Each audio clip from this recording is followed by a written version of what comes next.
Ahoy, crypto pirates. Oh, I can't do the RG very good. Man, I really need him to get back.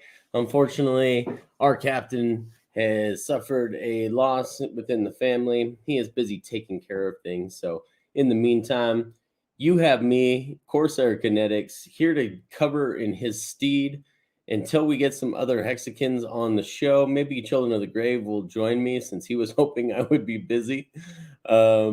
Festival Stills, so much to talk about. Some of it I just don't feel comfortable. I don't want to jinx it. Let's just put it that way.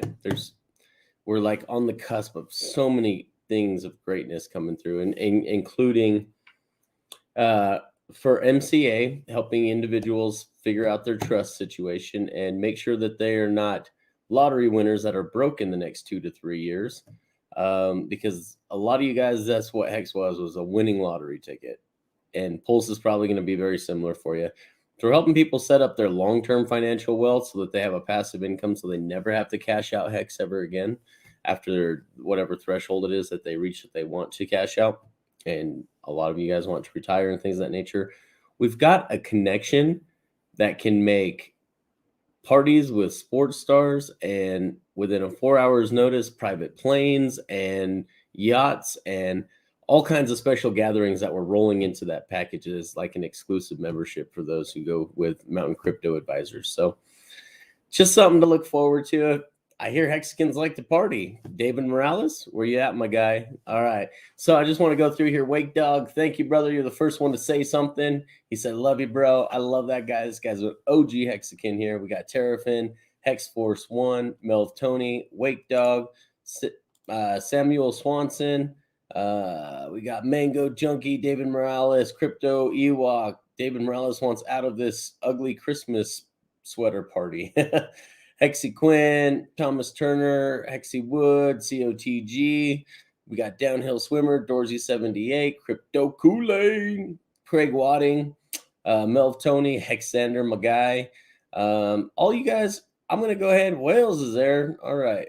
I'm going to go ahead and just post the chat or the link for this right in here. Kinetics pointing them finger guns. That's right. Yeah, man. If everyone could just, give love to the next stream that RG's on. Let Captain know we love him, or we're thinking about you. I'm building a new studio, D'Artagnan, so don't forget to give the captain some love. But I'm building a new studio. Don't worry. I will put the globe in I'll put it even closer for me to be able to swat and spin. So I'll think about some cool things as we go through, but this guy is well connected. God, I'm not going to give any more details on that for now. Yeah, that's right. Thanks, Festival Steels. We'll take our time. We're going to do this right. Hey, Bit Finesse, it's good to see you, brother. So, Crypto Kool-Aid says, I'll hop on in a bit, and then in my DMs on Telegram, he says, I'm in the hot tub. So, yeah, Kool-Aid, you can wait till you get out of that hot tub to come see us. So, by the way, if anyone is in Western Colorado and wants a free hot tub, there is a leaky heater pump, but I'm giving that away. I think I'm just going to buy a brand new one. So, DB Cooper, Earth isn't a globe. Well, the globe that sits behind me that I spin for D'Artagnan very much is a globe. So, how about a guinea pig ball instead of a globe? Yeah, that'd be great. So, those of you guys in the Cutthroats, I went ahead and dropped the stream. I went ahead and dropped it in Hex Pro. So any of you guys that can join me, by all means, guys, please feel free. Love to talk about a bunch of stuff with you guys. Yo, what up, Ken? So what I'm going to do in the meantime, while I'm waiting for people to come up, is I already cut so I don't dox myself like the captain does. I already cut the label off. But Brian Magruder, my guy, OG Hexican, been watching and supporting us since the very beginning. He says, hey, man, we've had a lot of personal conversations long before I was even a streamer, really, when I was just really covering for RG when his dad passed away. And he and I were talking, and he said, man, I'd really like to do something special for you guys.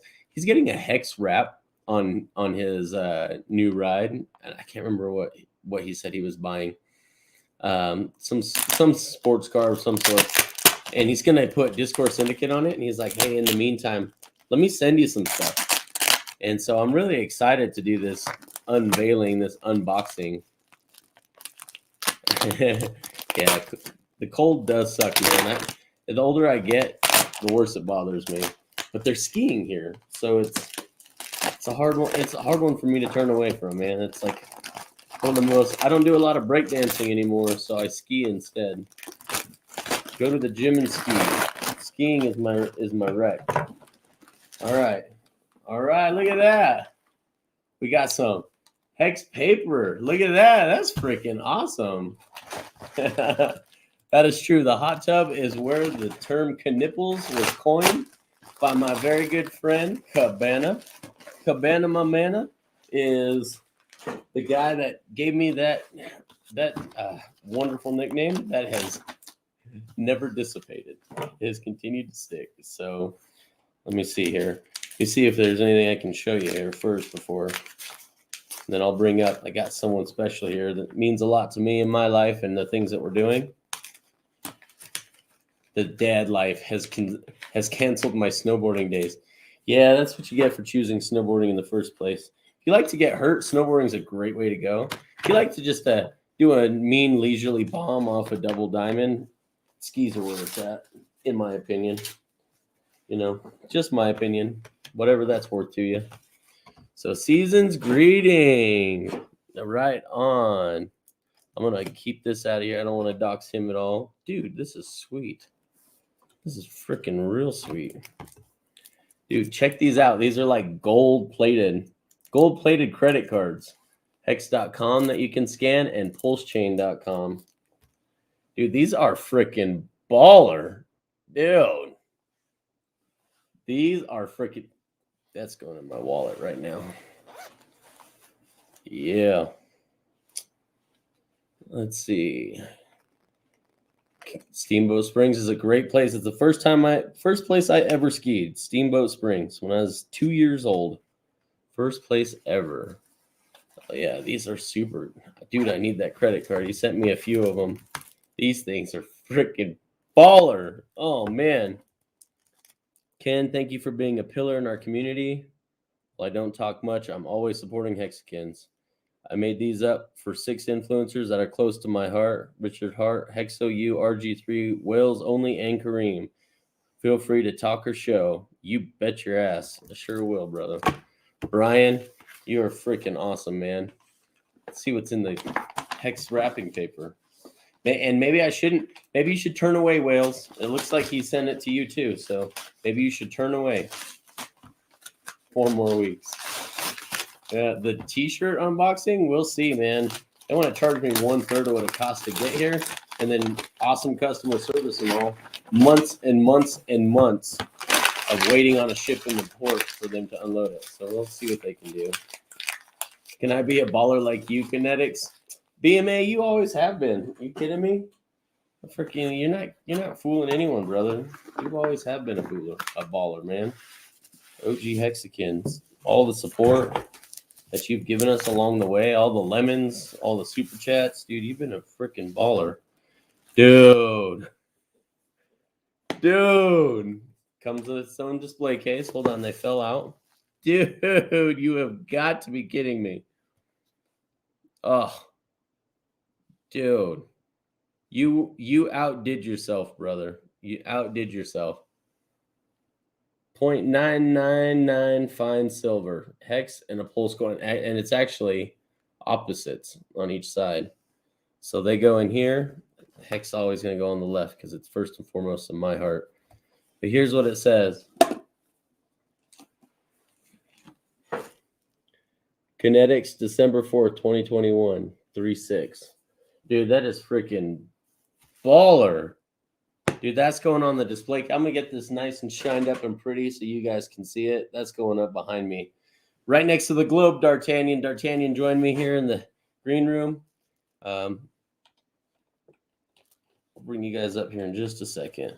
I just wanted to show you guys the freaking just how cool our community is. You show me a community that's cooler than that. Show me anyone that's made anything half that cool in the crypto space. You know, Crypto Hut does some really nice stuff. I don't want to I don't want to throw shade because that man has done some amazing things as well. He's got some really cool lamps. He's got some really cool wall art and things of that nature. But dude, this is baller. I'm telling you right now, dude, I don't even deserve this, Brian.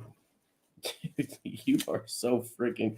He has always been a great supporter. He's always been like, other than Bran, he's always the guy that I used to see in all the streams that would always reach out just to say, hey, just want you to know I support what you're doing. And with all the shade and the hate that we get, even within our own community, it's really cool when people come along and do something cool like this. I mean, just the thanks is what makes it worthwhile. But this right here is just, dude, I will literally treasure this forever. That is freaking baller. Dude, Brian, my bro, when this is over, you and I will be speaking, brother. I got your card right here. Not going to dox you, but I am going to be hitting you up. So we're going to have to talk because that was freaking so unexpected, so next level. Hey, guys, how you doing? Very well, very well. Good evening. Good evening, sir. How's my mic? Am I too loud or? No, you actually sound good, bro. Rare, but it happens. We love it. Yeah. How's everything? Kinetics in Wales. How's everybody's weekend going? Good, man. How you doing? Just started off really well for me. So. That's cool. Hey, Kinetics, if you don't mind, if we could touch on that trust you was talking about earlier. You sent me a link to it, and I actually tried to go to the website, and I think it was my service provider, but I couldn't go through. But if not for nothing, but is the website like up and running, or is it just me? Or I think we had to take it down. We had too many people flooding it. I made the mistake of saying something too soon. Yeah, it should be back up now, but I know I checked the other day, it was working. I'm checking it for a short time. We had to take it down. We had a weird thing come up where you were having to use the www or else it wasn't working. It's working now. Okay, good. Yeah. There we go. We should be good, man. Everything is on there now. We're good to go, bro. We're ready to process, man. Yeah, holy shit. We figured this all out, how to make this faster for everyone, and we are literally like there's only one small bottleneck, and it is streamlined. Yeah, like, and if you guys got to meet, oh man, Stalin was traveling, so he didn't get to meet this gentleman, but we have a guy that can make. You want Super Bowl tickets? You got a guy that can get you Super Bowl tickets. You want what you need to fly out in 5 hours? Well, how about in 4 hours? He can get you a private plane to your location. Like, we are hooking up a network that is not just trust, but it's like exclusive membership for this thing. So we're pretty excited. Yeah, it's gonna be crazy because it's gonna be an ever building process, right? Like it's not gonna be something that we stop doing. This is forever, right? Because this is for us. This is a solution that we're building for us. So literally, yeah. It's like everything else that we've always done.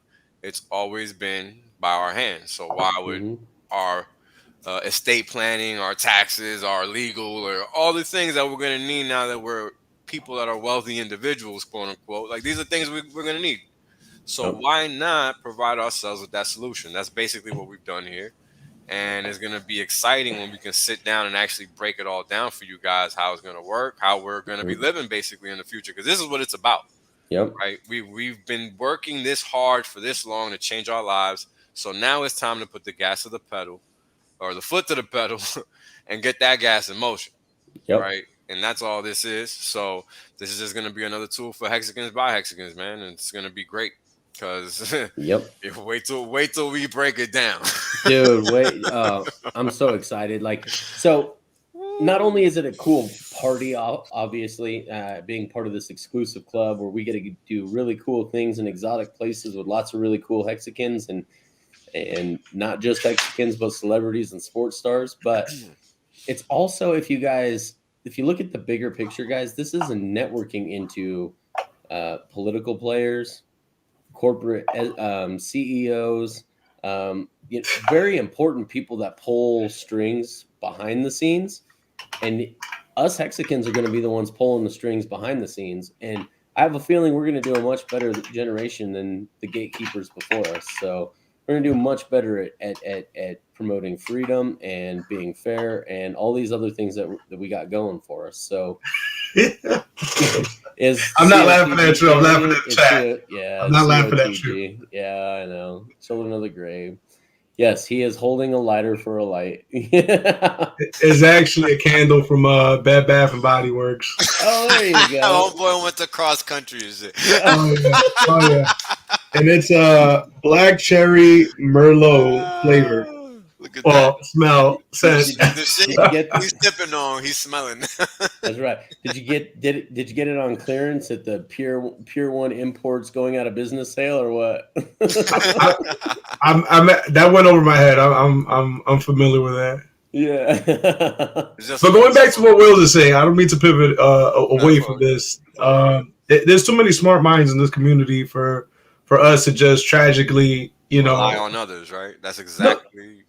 No, going back to your point that, just to take your funds from Hex, cash out, exit, whatever your price point is, and then to just go ahead and dismantle it for what, it's just too many smart minds. We're surrounded by too many smart people, wise men and women, to just go ahead and cash out and just destroy your funds. So most definitely KNTX, that website. If you don't mind, for the chat, for those who are just coming in, if you want to go ahead and show it, so that way they can protect themselves and have an exit strategy and responsibly, I'll drop it in there. Well, I just hit send, and who knows how long it'll nice. Come up. MountainCryptoAdvisors.com, guys. MountainCryptoAdvisors.com. Absolutely. Oh, you typed it wrong. It's with the E at the end. Because I think the E is plural. The E is plural for some reason. I don't know. I never looked it up, but there's always been two spellings. Yeah, Advisors, it's right here, guys. This is it. This is the one. Beautiful. Let me copy and fucking paste that shit. Yeah, me and Blake were talking about a lot of different things we're going to be able to offer in the future too, because obviously I'm in insurance, and our business partners have an arm that is a very large insurance agency that is part of it's another side of their business. And so we're looking at health insurance for you and your family. We're looking at life insurance products that actually fund the real estate deals that we've already got. We've got offers for real estate deals now. We're like, wait till we have the pool of investors. Right, we're not ready yet. Yeah, hold up. We'll get there soon, but we're not there yet, guys. Just wait. And so we've got some big names in the space that are like chomping at the bit to work with us. So big names in the real estate space, in the real estate syndication space. And no, it's not Grant Cardone. I'd never listen to that guy. So I mean, people just got to understand, this is a point in time for us to take advantage of opportunity. And opportunity presents itself when you look for it, when you're looking for it. And if you're not looking for it, it's not going to come your way. Right. And these are all things, I personally have been talking about since I started streaming. So, nobody should be surprised that all these kinds of things are happening. We got our own blockchain. We got our own this. We got our own that. We got our own sector of devs, for fuck's sake, that just build amazing tools and resources. Yeah. I mean, come on. There's a reason this community is as powerful as it is, as big as it is. And it just keeps getting bigger by the day. Right. And why not continue to build the foundation that we desire, right? Because that's what it's about. Everybody wants their shit taken care of. It's not about anything else. Because at the end of the day, the gains that Hex is going to make, you're going to need this, right? You're going to need this, and you're going to need people that are not going to be out there to scam you. Because that's first and foremost the thing that kills me the most. Because the promise scoring space is full of shit like that. That's all you see everywhere. Landmines. We're eliminating them every fucking which way we can. That's what we're doing over here. You guys, that is all. We've got bigger things. Like, we're literally going to be where the crypto meets the legacy finance space. The things that crypto should have done years ago. Oh yeah, it's going to be nasty. They're not going to know what to hit them. We're going to reform legacy finance because they're not going to have any way to ignore us. So good luck to them. They're going to need it. Oh, you guys, I am so excited for the future of Hexicans, man.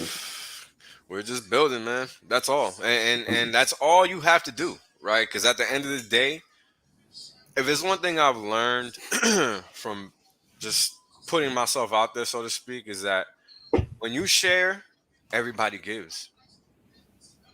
Yep. And that's all it is. We're all just adding value where we can and nothing else. Yep. Everybody has a role to play, and it doesn't matter what it is, but you should play it. If it's on Twitter fucking around sending memes, do that. Do it. We need that too. That's it. Yeah. I mean, it's that simple. Right? Like when I mean, they played this clip from Big Payday. They posted the clip from Big Payday a couple of days ago. And it reminded me like, wow, I remember why I was motivated to stream. Because everything was just real. Yeah. Exactly. Shout out to Shalom Dafoe. Shalom Dafoe. He's the best memer for sure. Dude, yeah, we got some great ones in this. Oh, yeah, man. Gentlemen, if you don't mind, I just wanted to just check in, say hello to my brothers, to the community, to the ladies and gentlemen out there. Guys, it's great to see you, brother. Always. Absolutely. Brother. I'm going to go back to this ESPN Plus and listen to you guys in the background. Cheers, and enjoy the rest of your weekend. And pieces of blessings to everybody. Love it, brother. We'll talk to you soon. Likewise. Yeah. That guy, I love that guy. Spin the globe. Yeah, you're funny, man. Just another Dominican. We out of our minds, bro. Oh, I love you guys. Oh, man. Even when we don't want to be. That's one of the few islands in the Caribbean that I haven't been to that I want to go to. Oh, we got to go, bro. We'll go. Don't worry. Cool. We'll go there the right way. Okay. Gotcha. Okay. I'm still staying on the resort. I love the all-inclusive. I've never actually resorts. done that. Oh, dude, they got all-inclusive. I'm from there, bro. Why the fuck would I stay at a resort? I don't know. Oh, man. I know, but, dude, you got all the food anytime you want, all the drinks anytime you want. Dude, I love all-inclusive. Where I live, and that's one of the few places that still does it. Where I live, it's literally Miami Beach, K Street, and what's the next best thing to throw in there? Let's just say Miami Beach and K Street. I don't know what else you want. Dude, that's cool. And a little bit of Nevada, Las Vegas, because there's casinos by the beach. Oh, okay. So I don't know. I think I could probably. I don't know what else you want. We got the best beaches on the planet, bro. Like you can see your hand when you put your hand in the water. I don't know what else. I love it. Okay. And the food, forget about it. That's the best part of a vacation is good food. Oh yeah, especially new food. And I love Caribbean food, man. Oh. Man, just the flavors, bro. It's just, yes. It's just the sauces you guys throw on your rice, I'm like, yes, please. I'll try one of everything, please. Yeah. One of everything. Yep. Oh, yeah. Yep. Amazing stuff, bro. And the stuff you can't get over here that you can only get over there, even better. It's crazy, man. It's crazy. I believe that. I believe that. Oh, I had a feeling this gentleman would show up when I saw him in the chats. What's up, Mr. Monkey? Oi, oi. What's good, yo? Oi, oi. How you guys making out? Guys? You guys liking this pump? Yeah, I actually just looked at it too. Yeah, just pumped up over 21 cents right now. Yeah. I was providing liquidity from like 24 cents to 65 cents one-sided on version 3. I just had to give it a shot to see, what all that. I had to actually do it myself just to make sure I understood how to do it. So yeah. I'm playing the not the trading game because I don't want to get grinded in and out. What is that? What is it even like? Is it kind of just like a time period you have to put it in there for or something? No, you just literally pick the range. You pick the one-sided liquidity on the pairing that you want, and depending on where you put the slippage, you don't have to have any of the secondary coin, and you can choose. Like if you did the Hex USDC, and as long as you're at like 0% or above, you can have 100% Hex, and then as it sells up into it and it gets closer to the end of your range, you'll go from 100% Hex holding to 100% USDC holding. It's really sweet. It actually triggered really well. I didn't make very much in fees, but I thought I'd try it out a little bit just to look at it, play with it, make sure I understood what I was doing. It was really cool, man. I'm a big fan. I'm a big fan of the way that works. So it's going to be something to look forward to when it comes to dealing with Pulse X and shit like that. Yes. So I'm not cashing anything out right now. So it's really, and I think you'd be foolish to at this price anyway. But I wanted to know how the system worked. And I'm one of those guys, I'll sit there and I'll read it and be like, I got nothing from that. But as soon as I start playing with it, and I'm one of the guys, yeah, exactly. And I'm like, oh, I totally misunderstood how this works. And I am getting raped on this side. So I will not do that again.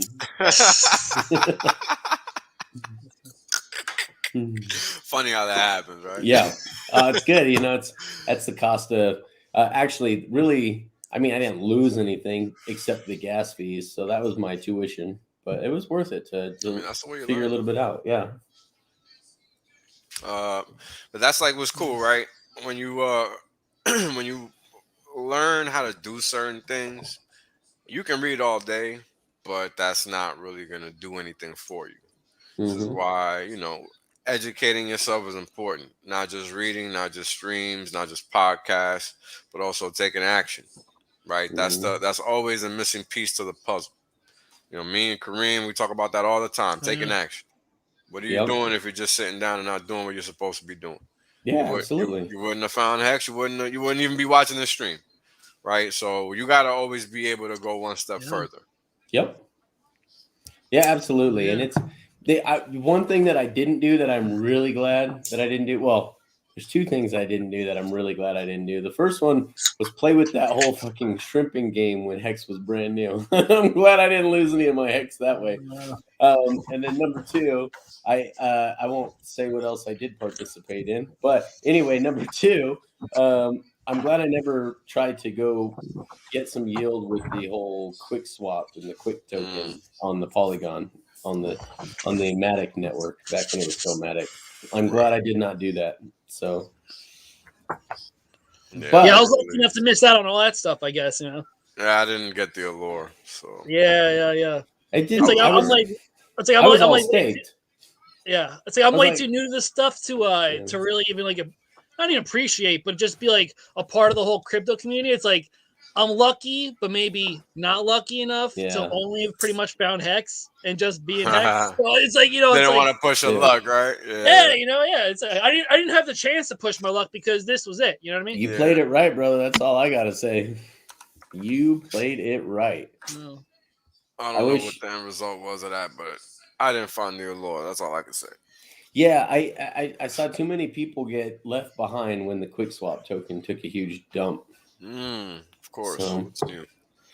So I was glad that I wasn't part of that. Yeah, it ran up from like $4 to like $400. Yeah, it did a huge run up. Yeah, I mean, and there's nothing wrong with that, right? But it's like people got to understand, man. When you're not holding an economically productive asset, you're exposed at all times. Period. It's like not optional, you know. And I mean, imagine getting 100x and losing it. I'd be fucking pissed. From 4 to 400 and then losing it, I'd be pissed. And there's a reason that happened, right? That what the reason being is that asset just reached its term limit. That's it. No further reason to hold it. I'll give you guys one guess who this is. Hey, thanks D'Artagnan for the $20, brother. We appreciate you, man. You freaking rock, dude. So always so supportive. Bro. Oh, thanks, Craig Wine for the $5. Donating one guay. Yeah, there we go. I love it. Yeah, right. I love it. Sweet, bro. I appreciate it. I can almost start a stake now. Right. Only about 300 more to go. I wonder who this guy is. I wonder who this is, Killer Santa Whale. Crypto Boom Christmas.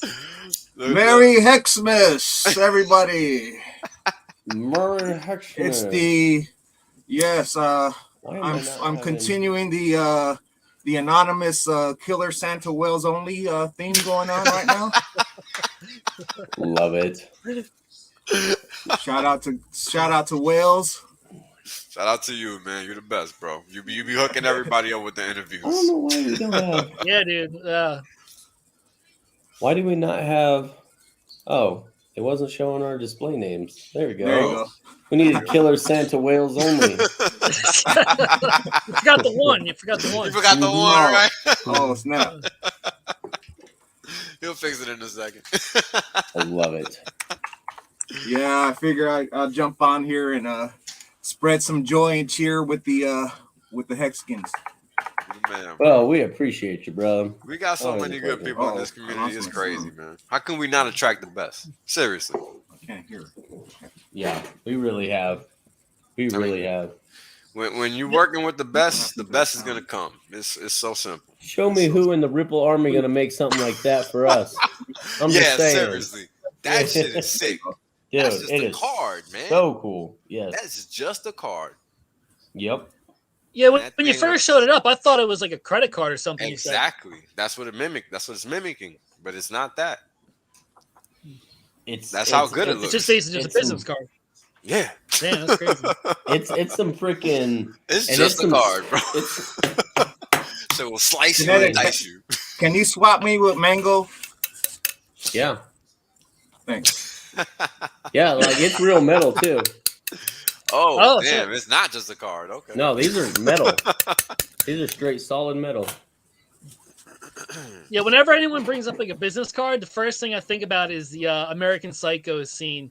Yeah, me too. Sweating, looking at it. Boy, grilling that shit for like 20 minutes, man. Yeah.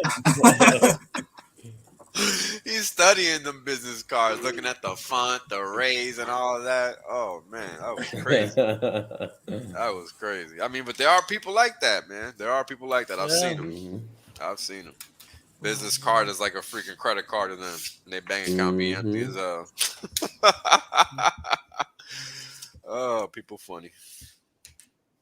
Yeah, the Gwei earlier was out of control too. When Cabana stream was going on, I was trying to buy earlier, and motherfucker, it was like 300 Gwei for a fucking Uniswap. I'm like, god damn, man, like this shit is just fucking killing me. Yeah, you guys gotta. I mean, you know, the thing about gas is that you really gotta strike when it's low. You can't fuck around. Yeah. Like have your shit ready. Yeah, you gotta like fucking strike. You literally gotta be like a ninja, just waiting and ready. I know. Because it's crazy. Because anytime they turn them stupid NFT machines on, your ass is gonna pay. Right now it's not bad. Right now it's 82. That's fucking crazy. I would not pay 82. That's still too high. As low as gas. Yeah, I was like in the 30s or 40s. Yeah, fuck that's that. all right. Yeah, fuck that. It's just highway robbery, bro. Every time they turn them stupid NFT, it costs like a couple $100 just to miss some basic ass bullshit NFT. Couple hundred. Yeah. Get the fuck out of here. And these dopes are paying that shit. Get the fuck out of here. You gotta be kidding me. Like, wow. They call that crypto? I shit on that. That's crazy. No respect. No respect. Because people, what happens? What happens is people buy that shit thinking they're gonna make some money. And they do not. They don't. Yeah. Yeah, especially because they don't even plan on having a long-term hold either. They're just planning on flipping shit. Exactly. Exactly. Yeah. Like, it's a shit show, man. I can't. Yo, if you're going to sell them, knock yourself out. But that's where it ends. Don't be the dumbass buying them.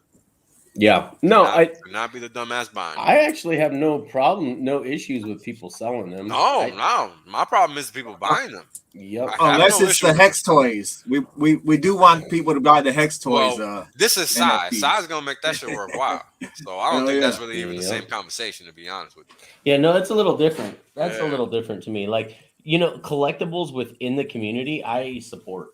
Because those are like history to us. Yeah. It's more than just a money mechanism where we're trying to do a money grab. Has nothing to do with that for us. To us, it's like, I'm participating with the rest of the community. What a Richard Hart NFT could be worth in the future. What up, Kool-Aid? Here's this that NFT might be himself. A real investment. Well, me and him have had a conversation about NFTs. Yeah. We've come to a consensus of sorts. Especially when we get the actual physical dolls. That's what's going to be collectible. Because Richard Hart is somebody. You know what I'm saying? He ain't nobody. He's not some random ape. You know what I'm saying? Like this is a man that's changing shit. Like this guy is putting in work. You ain't gonna see no NFT or no fucking Elon Musk. Let's be serious. Well, yeah, no. You know not unless it's a straight freaking meme. Right, exactly. And someone will pay. Yeah, somebody will pay for that nonsense. I guarantee someone will, Yeah, but it ain't gonna be worth nothing. You know, that's not really actual valuable anything. But for a person to redefine the crypto space, dude, that's a whole nother ballgame. The paradigm. Literally to change the paradigm. That's the better term. Excuse me. That's right. You're muted, Kool-Aid. Kool-Aid, you're muted. You're muted, brother. You're muted. I didn't do that on the to him. StreamYard. I would never do that to you, bro. I was pre-prepping that I had YouTube streaming so I can get in and all that. What's up, Paul? I would never do What's that. going on, Kool-Aid? No, you're all doing well. Two of my favorite fucking people up in here, and then fucking Killer Santa. What the fuck, dude? This crypto. The pit boss fucking coming in. That's the thing is you can't have too many flags. You need the pit boss. You fucking tell her where the elves hide. Sir. Do you have any feedback? I got a speaker in the back. All good? Yeah, we're good.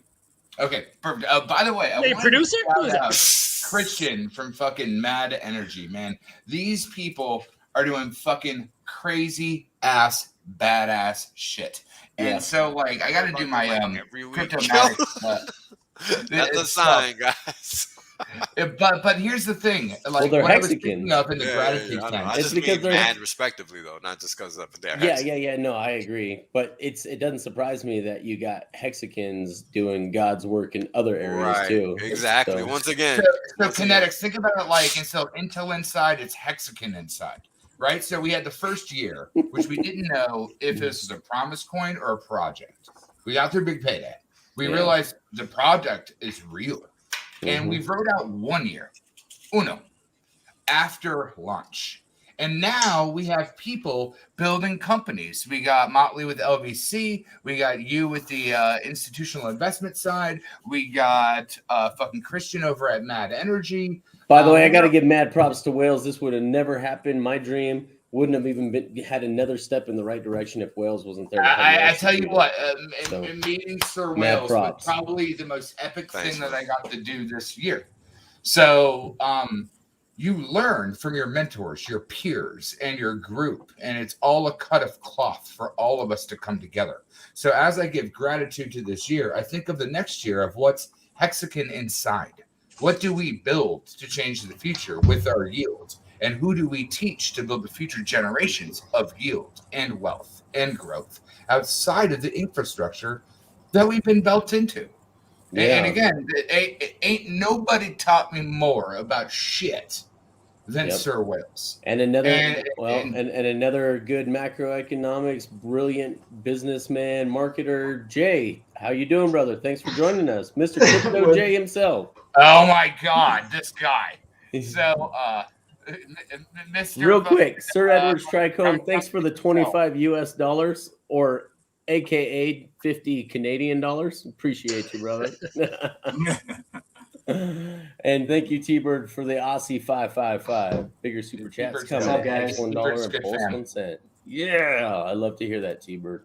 I'm not about the super chats, but those prices, whoo! Yes, can't wait for those. Sorry about that. Sorry to cut you guys off. Go ahead. Oh, I mean, go ahead and fangirl out that Jay's on the stream with you now, Crypto Kool-Aid. Hell yeah, brother. Hell yeah. Well, I mean, again, that's what, like, you know, I was thinking about Cryptomatic's thing about all of us, like, giving the holiday cheer, and then thinking back about where we came from, where we were, and what our opportunities were before we learned. Like, if you didn't listen to Wales's macro and fucking learn about real finance and didn't learn about the Federal Reserve and all the fundamentals which base our current currency system, you're fooling yourself. But then think about the Hexican inside idea of what we will build. Because we already have the yield. We already have the intelligence. We have the mindset. We have the training. And it's only a matter of time before we build all of the assets. Don't give it away. Kool-Aid, don't give away what we're working on. Because we got... I ain't check. Oh my God! Don't give it away, because my God, but my point I got is shit in my head that don't even make sense right now. Knipples, I haven't got a chance to tell you. I got 2 hours of sleep last night, and I was on the phone with the highest glamping, basically. Nice what?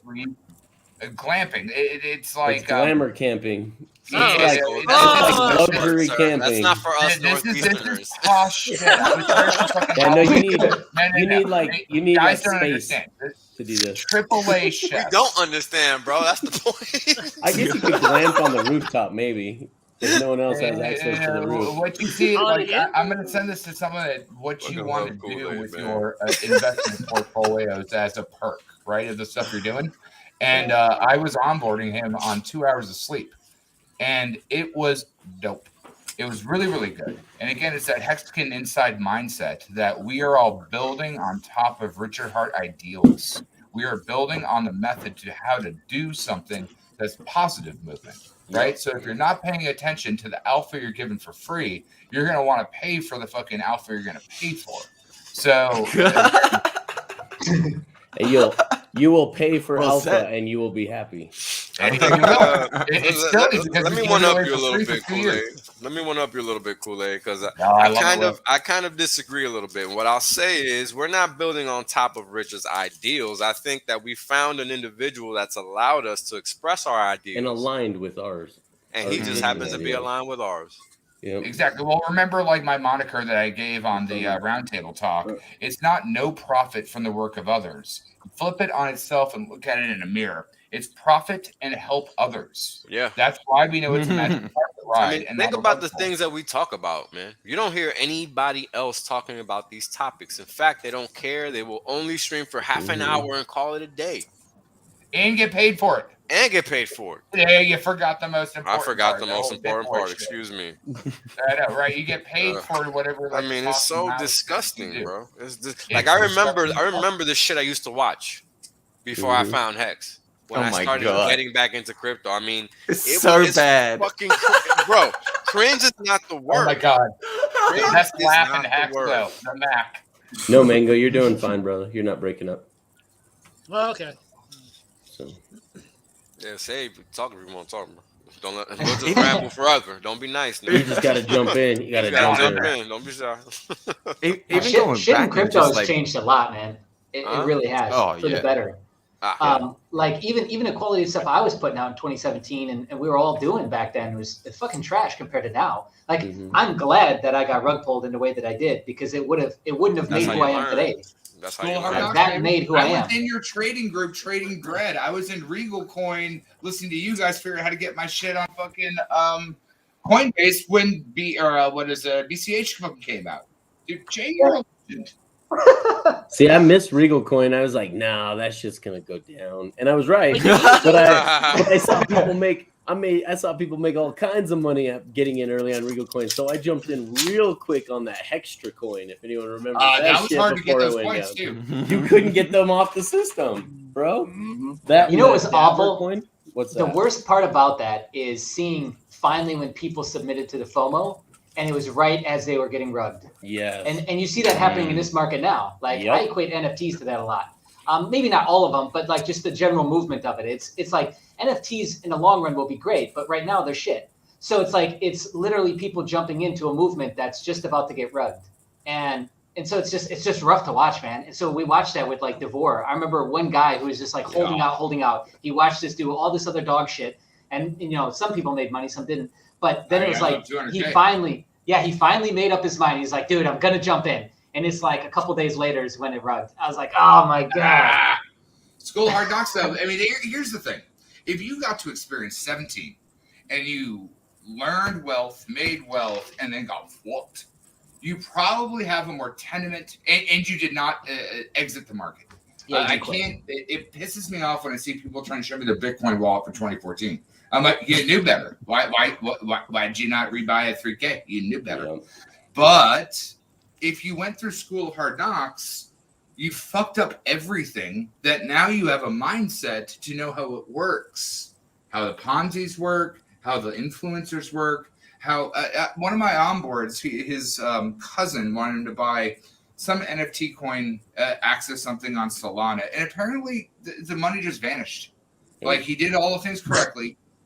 And it's just like, dude. But I mean, School of Hard Knocks is what it is. And you will be a better person in the long run for it because you kept on going. If you keep getting knocked down, you get up stronger. You just have to keep going.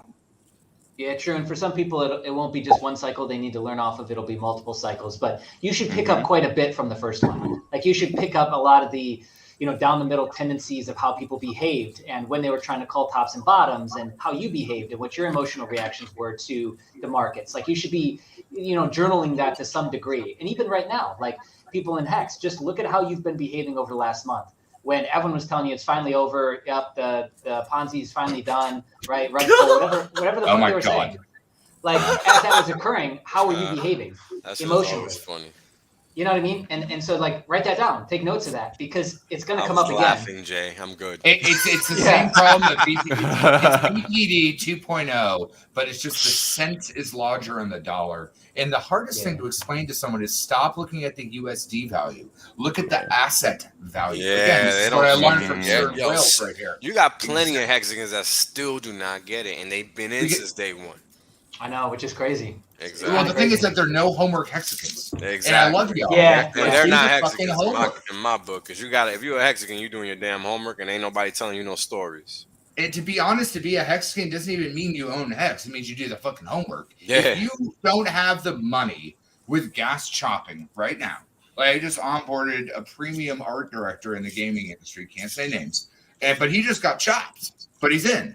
And I'm like, look, when it runs 10x, 100x, all the rest of that, you're going to fucking laugh. Because the one thing you don't do is you don't touch any asset for at least 2 to 4 years, because that's a market cycle. And that is your toe in the water of when you take your thing. Do you try to day trade your 401k? No, you don't. No. This is a fucking retirement account. Right. Generational wealth. Do you day trade your grandkids' Christmas present? No, you don't. What the fuck is wrong? Yes. No. Right. Exactly. The answer is no. Yes. But see, here's the thing. Here's what's got everyone tripping. Thank you, brother. Aliens. 300. Perfect it all. There we go. There you go. Y'all better lay out the red carpet for this man. There we go. They're trying to get you out of that hole. Hey, Trying to get you out of that hole. Hey, Jay, we might be able to pay the bills this month. Thank God. Thank God.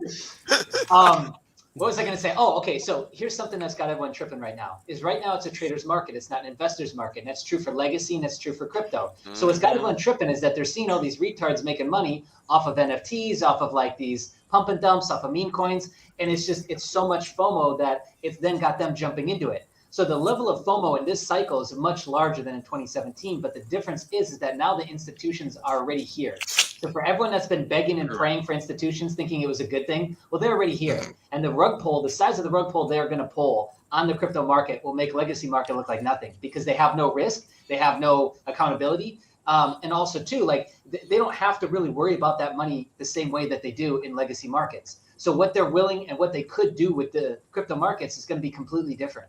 And so it's got everyone thinking right now that like there's some sort of genius. And that's the worst fallacy to fall for is that you're smart, that you're smarter than you are, rather. And so like you go making a couple good trades and you're like, man, you're in God mode.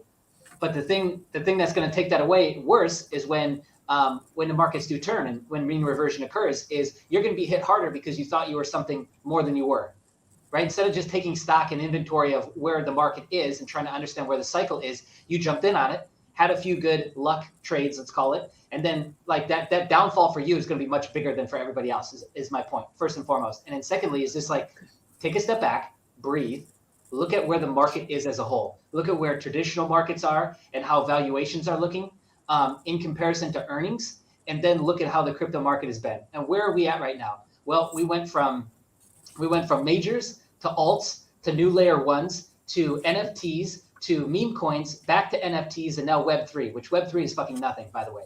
It reminds me literally of the tech bubble, where it's like everything with a domain name is going to pump. Yeah, I don't even know what that is.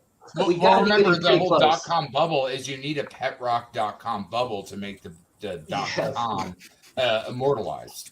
Yes. Right? So that had to happen to bring forth the term fax machine maximalists. They were the people that didn't go through the bridge at the time.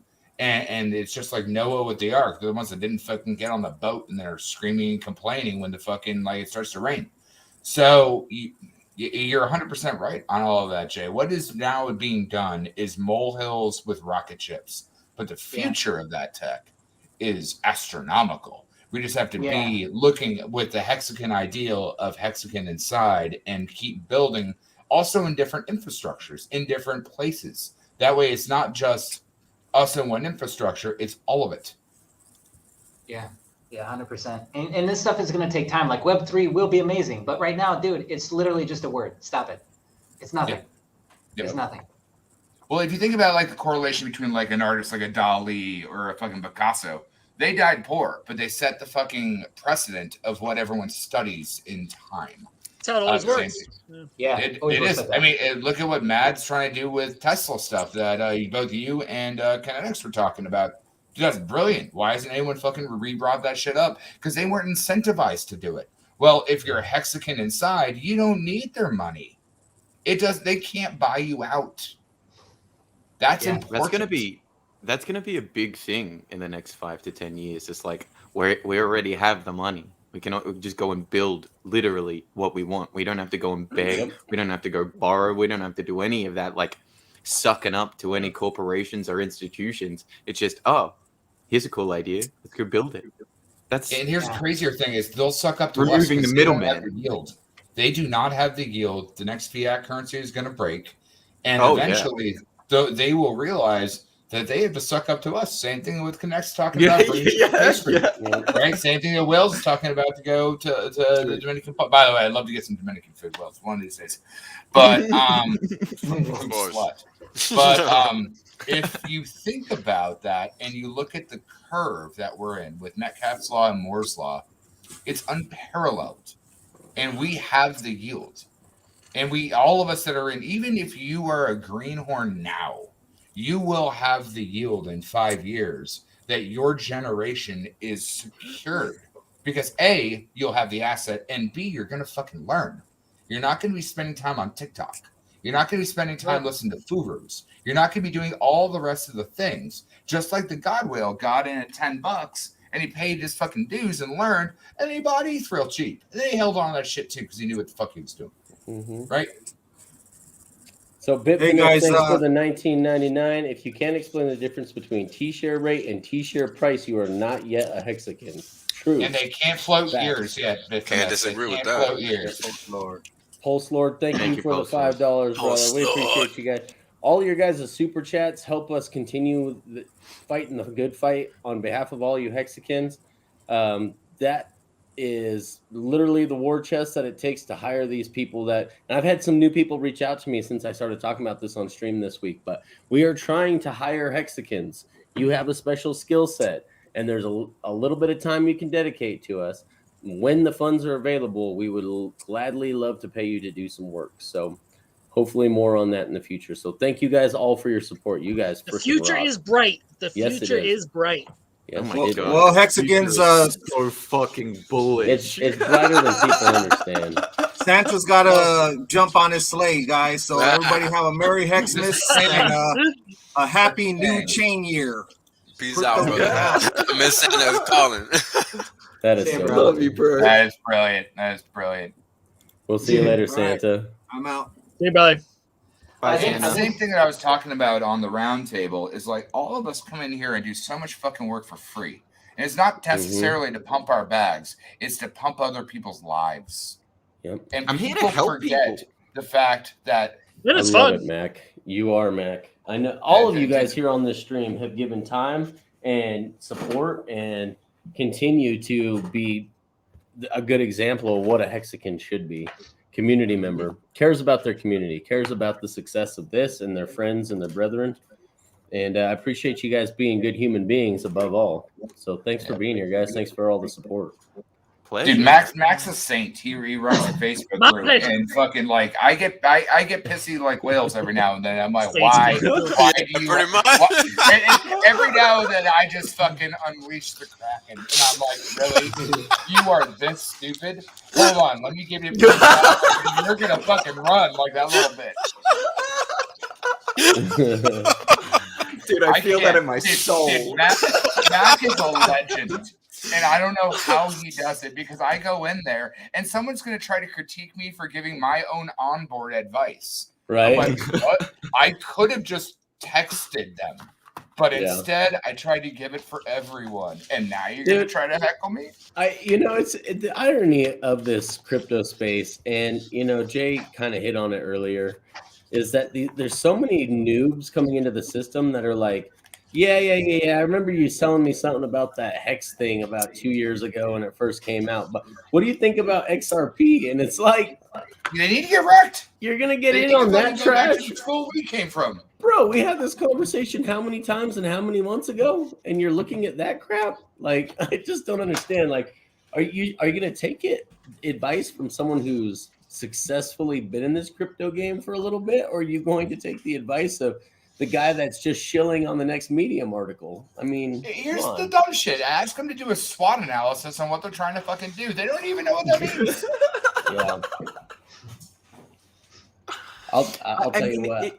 Go ahead. If you needed a little bit more info about how clueless these guys are, ask them to give you a price prediction for the end of the year or early next year.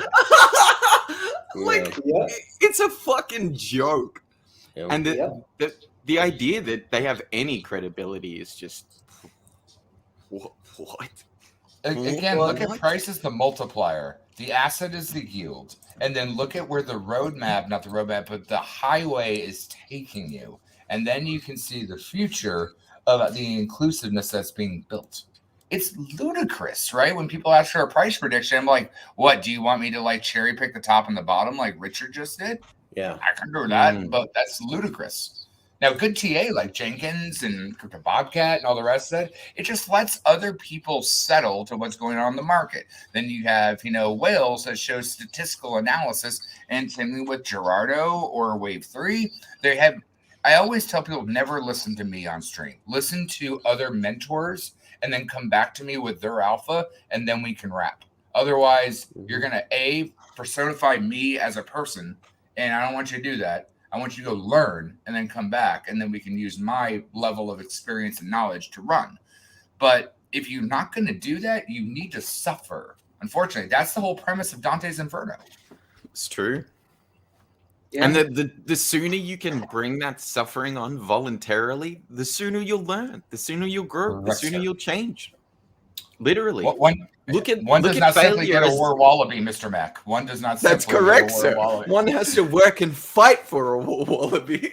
That's right. But if you look at failing as just leveling up. Failing is just leveling up. As long as you learn something from your failure. Absolutely. I see a lot of people. I see a lot of people making the same mistakes that made them lose the first time. Yeah. And now here's the one thing. If we take that same common analysis, right? That's why you send a stinger transaction before you send your staunch. Even if you fucking know better, even if you're going to spend fucking gas, you should always do the homework and do the things to double check and get a fucking sanity check. Oh, always really? I should have done that before he sent 5 million hex. Damn it. I think I sent it to the wrong address. Is that your address, Mac? Whoops. I'll take it. What 5 million? I think especially between me, Jay, and KNTX, like I know I fucked up everything that you could. So I've got all of that pain in my head that allows me to be like, oh shit, I remember this. I'm gonna do that extra little bit of mile. I'm gonna do that extra little bit of research. I'm gonna try to understand a little bit more. It drives me nuts when people tell me like they don't have money to invest, but I'm like, you have time. You can probably watch the videos for free and then learn. And then when you do get the money, you're educated. Bingo. Where you want. Yeah. Well, and what's funny about it too is when you commit the time, then everything else tends to fall into place once the momentum is there. So even if you let's take that example and extrapolate a little bit. So even if you had no money, right? If you just had the commitment, and I've gone through this in my life, like I've restarted many times in my life. I've been homeless, like I've gone from millions of dollars to being homeless within 18 months. So nobody can fucking talk to me any differently about that because I know it firsthand, right? So, but the difference is that when you're down and out and when you don't have much going for you, is you tend to be really, really closed off, and you tend to think that you tend to kind of like flip your mindset.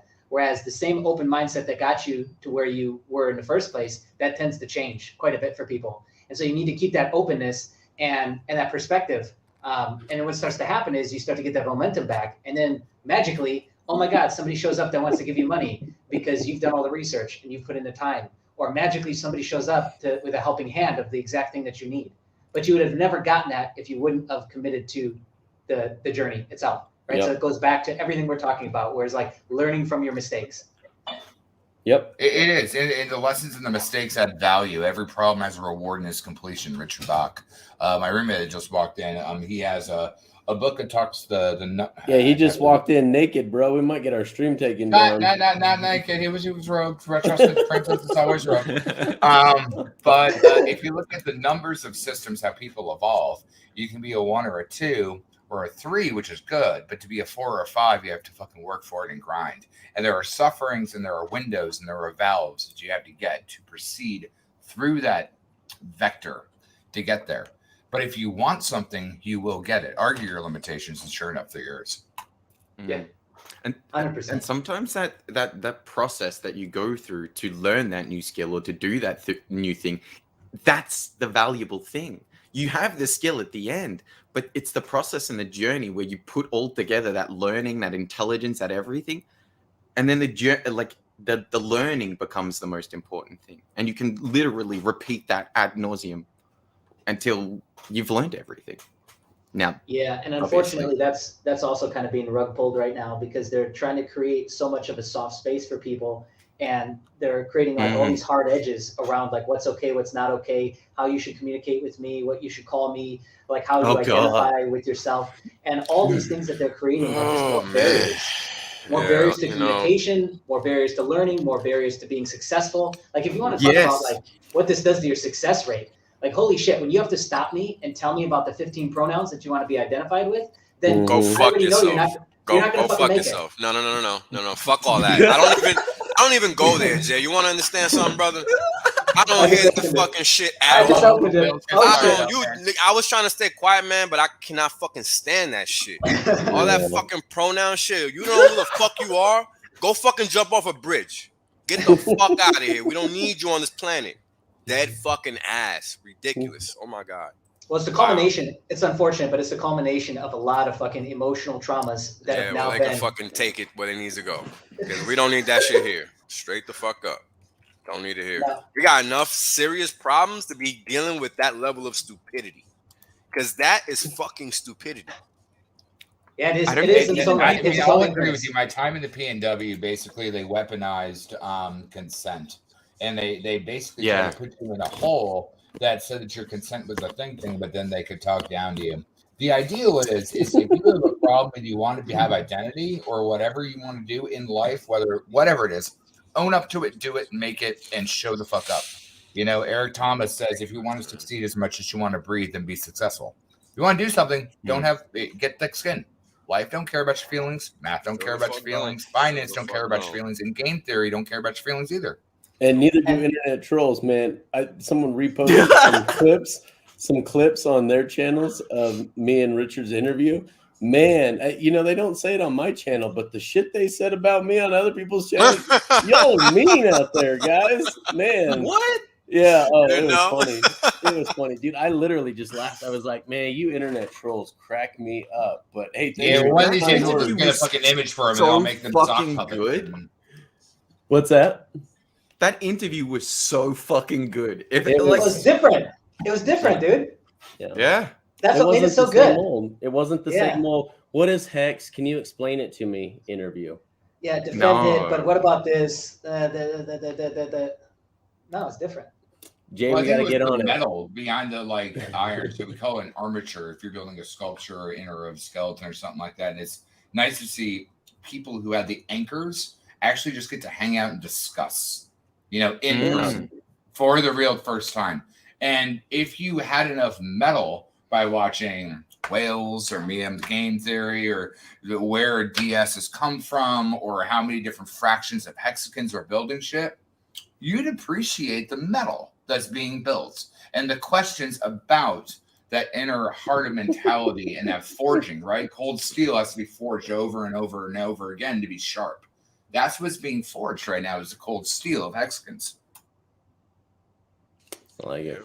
And that's the way it works, man. Well, I was just going to say, bring it back to, we were talking about this 5-year outlook, right? What does 5 years from now really look like? Well, just like with all markets, all niches. Hexicans own everything. Well, you're going to have your percentage. Mexico is a real thing. I hope so, man. Something like that. But you're going to have your percentage of the market that gets rich and they leave, and they think that that's the answer, and they're on their own journey, right? Because everyone's kind of at their own level, and their own journey, own path is weird as that might sound, right? But 5 years down the road, like, you're still going to have the same influencers who are shilling bullshit, and then you're going to have people like us that have decided that, like, I could go do that. Like, there's a ton of people that could go do that at some point in their hex journey, right, in their crypto journeys, that they could just walk away and try and exit the game. But the thing is that you can't hide from what's happening. It's too big now. And everyone has to just draw a line in the sand and decide their role and play their role. And that's really what we're talking about here. And so all these people, and me coming in and all these new people that'll come in after all of us, is that they've just decided that, like, look, I am the type of person that I want to reach down and help others, or reach to my side and help others, or reach up or help in some sort of way. And that goes back to, like, just personalities in general. It's like, you'll always have the amount of people that'll try and run away from conflict, run away from themselves, run away from everything in between. And then you'll have those that don't, and that they draw their line and they say, this is where I'm going to take a stand on my morals, my values, etc. And there's just way too much that's being crossed right now, to where it's like, I almost feel like you don't have a choice, but I'm sure there's people that would try and verbally walk their way around that to try and claim that they do. So the way I see it is that in 5 years, all you're going to see is that people like us that are on this call and on this network, is we're going to have done something. Instead of talking shit, posting, talking on social media, arguing all day long, we're going to have done something. And that something will hopefully be fucking badass that helps and serves others and provides value to others at a high level. That'll be the difference. And that's a fucking fact. That's a fact. I mean, if you look at that same ideal and take it to K Street, if you take that same ideal and realize that the influencers are eventually going to be paying pennies for what they used to get dollars for, because they don't earn yield. And eventually they're just going to bootstrap back into what works. Oh, look at him run the polls. Right? Who's now secretly trying to be like, Bitboy's like, I bet you I can buy that.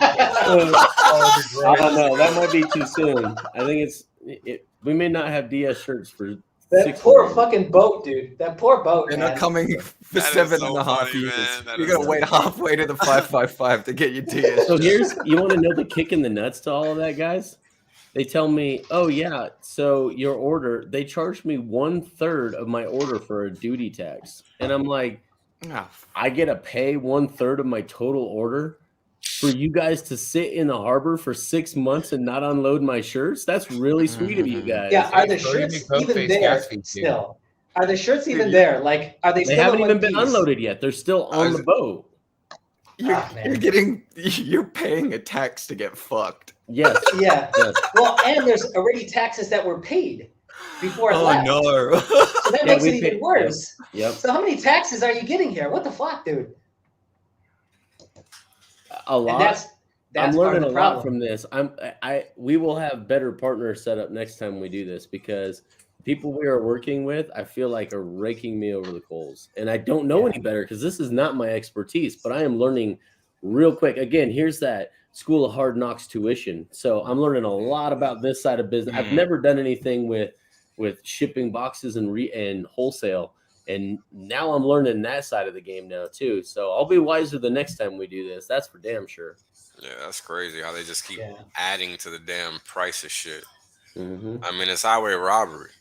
You got to think there's some type of post general you can complain to or something, because that's just ridiculous, bro. Mm-hmm. Especially when you thought you were covered. Like you thought you were saying that on the way out, and they made it clear that you were. But then as soon as you show up, then the one person that's helping you just throws their hands up and says, well, actually, I guess there's more.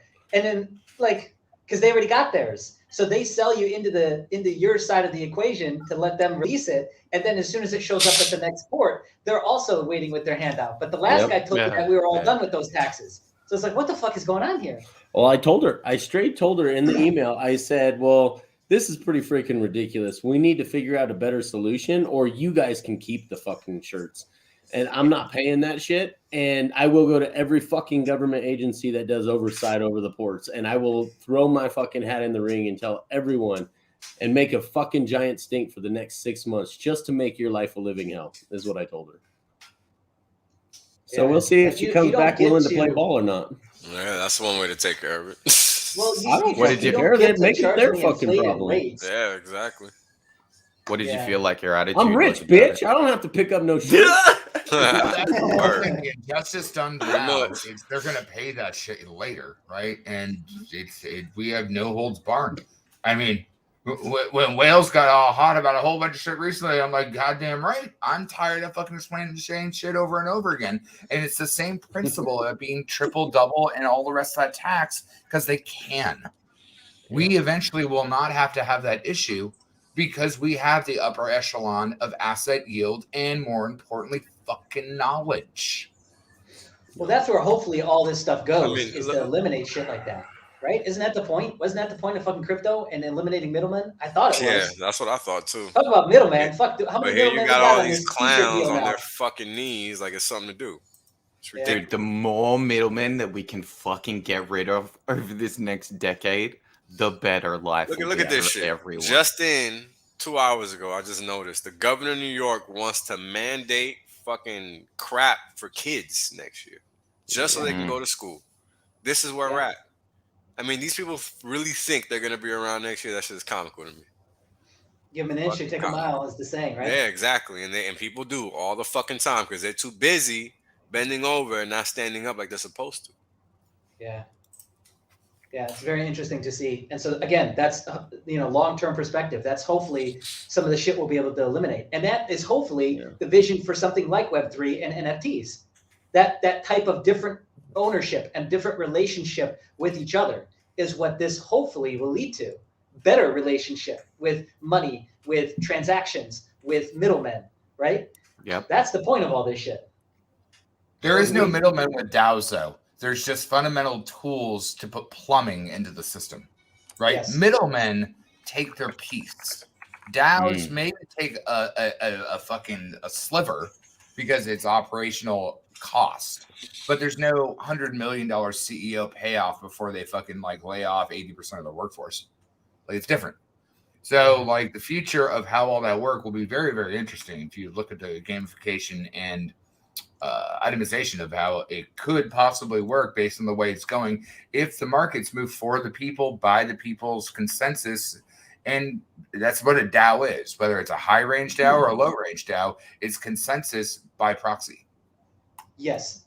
But understand that DAOs and all of the upside to all of this will actually never happen if the institutions and the big players that are moving into the space are allowed to do whatever the fuck they want. They will just recreate the same shitty financial vehicles in other market, but they will do it over here with no foresight, no anything, no oversight rather, with nothing, and they'll get away with it.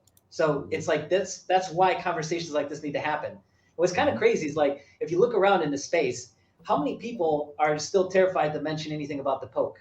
How many people that are supposed to be influencers that are help shepherding hundreds of thousands of people have not made one fucking mention about any of the insanity that you can clearly see when you look out the window? But these are things that are on their mind, unless they're you can't have had your head in the sand this long. What's going on at this point. Everybody on the planet knows what's going on to some degree. Education is going to vary, obviously, but if they're not willing to have those conversations, or at least bring it up and meme it and joke about it, if they're not even willing to admit that it's real and it exists, is that really the person that you want to be following? Is that really the person that can do something positive in this space? Yeah. No, dude, get the fuck out of here. Trash. They're all clowns. They're all clowns. Literally. Well, I think the reason why, if you look at their clowns, is because they're paid to be clowns. Remember, look at where the fucking plumbing and where the money goes. Money goes where that's the whole thing, right? It's a whole I know it's system. Again, that's why I tip of the hat to you every time. All my onboards and anyone I'm in a car with basically gets gorilla whaled. And I do not give a fuck. I'm going to make sure that you at least hear the opportunity to learn something so I can talk to you like an adult. And if you don't understand where the plumbing works and where the finance works, you have no place having an opinion. I'm sorry. You need to go back to kindercare. We need to put you in a petting zoo. And I'm sorry. Because the people that actually are going to do something take the time to not only teach, but do and build.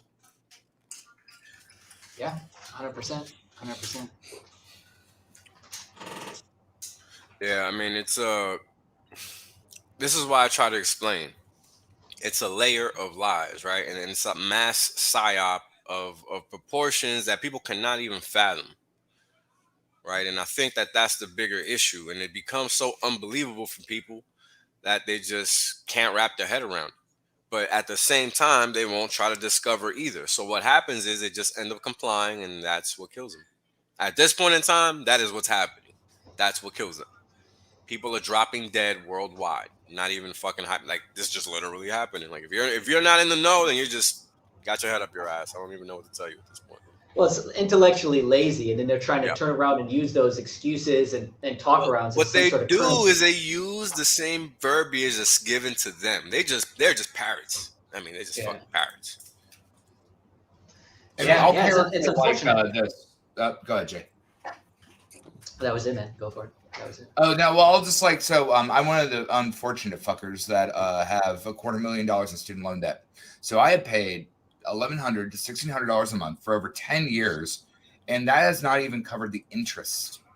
So these people, I mean, it sucks that everyone's been locked up for a while, but think about being married into modern day financial slavery forever. Oh, man. Bankruptcy. You could literally go and try to pay off your student loan debt gambling and have a better chance than paying the fucking note. Period. Yeah. And here's the thing is nobody wants to care about that. But when they can get away with that, then they get away with taking their health care. When they get away with taking all the rest of that, they've already taken people's health care away from them. I know it. The first class feeling is someone in your family gets in an accident and everyone in the family comes together and pays, but now everybody's broke. Second thing is maybe that happened to you and everybody took care. I mean, you were one of the first generation, like college people. You came over, suffered, grew, and you went to college and slayed. And so if you did all of that and then got trapped into the Ponzi of education, you're also fucked. And so now everyone has to deal with the slavery equally, and now everybody's pissed. But nobody cared who came before them. Yeah, that's a great point. This system is designed at every level to keep you a slave, literally. Yeah, and I think that's the you more want the bomb important to drop on you. conversations That's the bomb, and you've got to figure out a way to free yourself. That is your role in your space and time. You need to get free. And being around this community and Hex and Pulse, you have a chance to do that. I don't know where else you have a chance to do that these days. Not a lot of places. Crypto. Yeah. But outside of that, and if you don't understand that you're a slave, you have some waking up to do, and you have some learning to do, and you have some eye-opening to do, because until you are free, or until you're actually looking into the system as that, you're looking at the system as that, you need to get out of it. You need to separate yourself away from it. You need to get your mind right. There are so many things that it's not just finance, it's healthcare, it's everything at all levels. Even the food, the medication. Look, I just traveled overseas and I just came back, and my biggest concern was the food. And what I discovered is that when you don't have to worry about the quality of the food, you don't have to worry about the food. That's what I discovered. Yeah. And in America, quality of food is non-existent damn near if you live in a city. If you live in Miami, LA, New York, your food is shitty and you don't even know it. Because you think because you live in a city, you living good. But actually, you're fucking getting played. You're living in a shithole. You're living in a stack of shoeboxes, and you're too stupid to see it. True. Yeah, it took me a long time to figure it out because I thought I never wanted out of a city. That's what I used to What you're doing in a city is you're living in the hive mind. You are inside the beehive. You're inside the little, circular thing, and it's got flashing lights, and it's all cool, and people are there. It's like, it's all going on here, but ain't shit going on. It's just a way to keep you tethered to what they want, really. Right, to the game, to the grind, right? Because everyone's hustling, right? New York, Miami, etc. It's like you can't walk in the street without feeling that energy that's in the street, which tells you that you should be doing something. Mm-hmm. So go out into nature. Again, I don't play chess, but white moves first, I believe, and that's the important thing. So you're either born with a silver spoon, or There you go. Well, again, the game theory doesn't matter what the color is. The game theory that someone starts first, and they have the strategic advantage. So you're born with a silver spoon, or you're born a slave. And if you're not there yet, you will be if you don't understand what's going on around you. If you're not paying attention, they will absorb you into their system. That's why knowledge is the most expensive token in the world.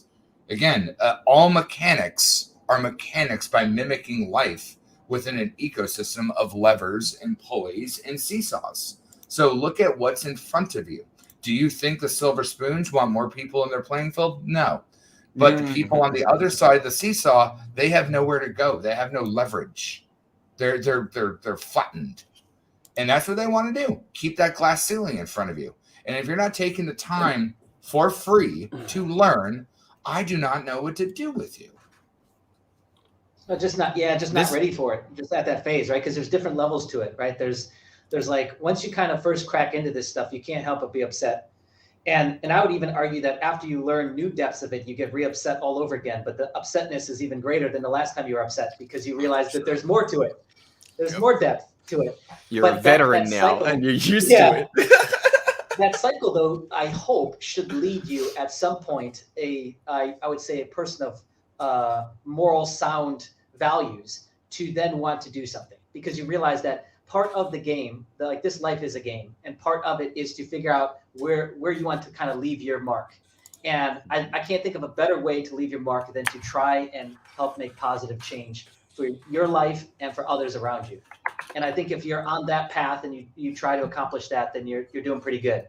And so that's why it's so cool to think about what this community will be doing in 5 years, because everyone else, so many, not everyone, but so many other people haven't even woken up to the game yet. And a lot of people in crypto, they don't want to change, because once you've picked your niche, it's becomes scary to step out on that ledge again and relearn something new, which is why everything becomes so niched in life, is because people just stop growing. They stop learning, and they just decide, this is making me money, I'm going to stop. And just stay. And then they double and they triple down on that. And it gets worse by doing that. I mean, look at where we are in crypto right now with Bitcoin and Ethereum. All of those guys for 10 years, they've been doubling down and doubling down and doubling down and doubling down. It's like, this isn't that great. Really, this is a piece of shit. And we're talking about it as if it's everything. It's like, let's recognize it for what it is. Let's give it the respect it deserves. And then let's, have a look at what's grown and evolved and changed in the last 5 years, and maybe reconsider the frame by which we judge this entire industry. Because to hold up things like Bitcoin and be like, oh, this is the future. Like, no, it's not. It's literally the past. It's literally a decade old now. Yeah. Literally. It's insane. You have a term, building on the bones of giants, but then from there, even Richard talks about changing his worldview. You want to do both. You want to build on the skeleton, the armature, and the bones of giants, and then you want to look on how to evolve as a cohesive ecosystem, so you don't get sucked into the trappings of but having blinders and closing your eyes. Right? The world or idolizing the tool or the person. And that's think if you were a pork maximalist trying to build construction, that would suck dick. Yeah. Well, just look at everyone with the Bitcoin maxi stuff. It's just like, imagine if Bitcoin actually was perfect. That'd be even more troubling than what it is. Yeah. Because nobody would want to innovate. No, at all. I mean, you wouldn't have all this other great stuff. Dude, in the chat, you guys were talking about what was it? Fucking which investment firm was possibly looking at doing offsetting their Bitcoin? Doing what with their Bitcoin? Say it again. Let me look in the private chat. Sorry, it was. I mean, I wouldn't know. I don't really give a shit about Bitcoin. I mean, it's microtransactions. That's what it was. Oh my god! MicroStrategy, microtransactions, bro. Jesus, offsetting to earn yield on their Bitcoin. Talk about Jay really wanted to mention it. He's like, talk about unravel from that one.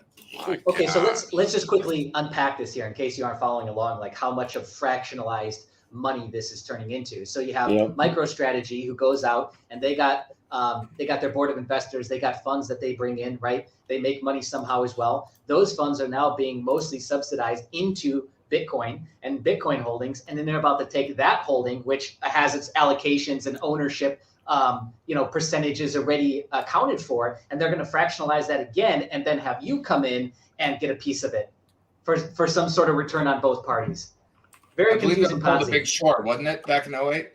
It's getting close, yeah. It's getting close, where they basically repackaged A through D debt into mostly subprime debt, and then they lied about what the percentage of or the rating was on that debt, and they just kept repackaging it over and over and over again. That's what caused that, actually, in 2009. Yeah, they were selling derivatives of derivatives of derivatives. Bingo. Which this is getting pretty close to that, isn't it? Oh, it's literally replication of 2008 real estate mortgage, literally residential mortgages being repackaged over and over again. That's exactly what they're doing with all these protocols, with these compound and these Aves, and then throwing them into a BlockFi and then trying to yield farm. It's all derivatives of a derivative of a derivative.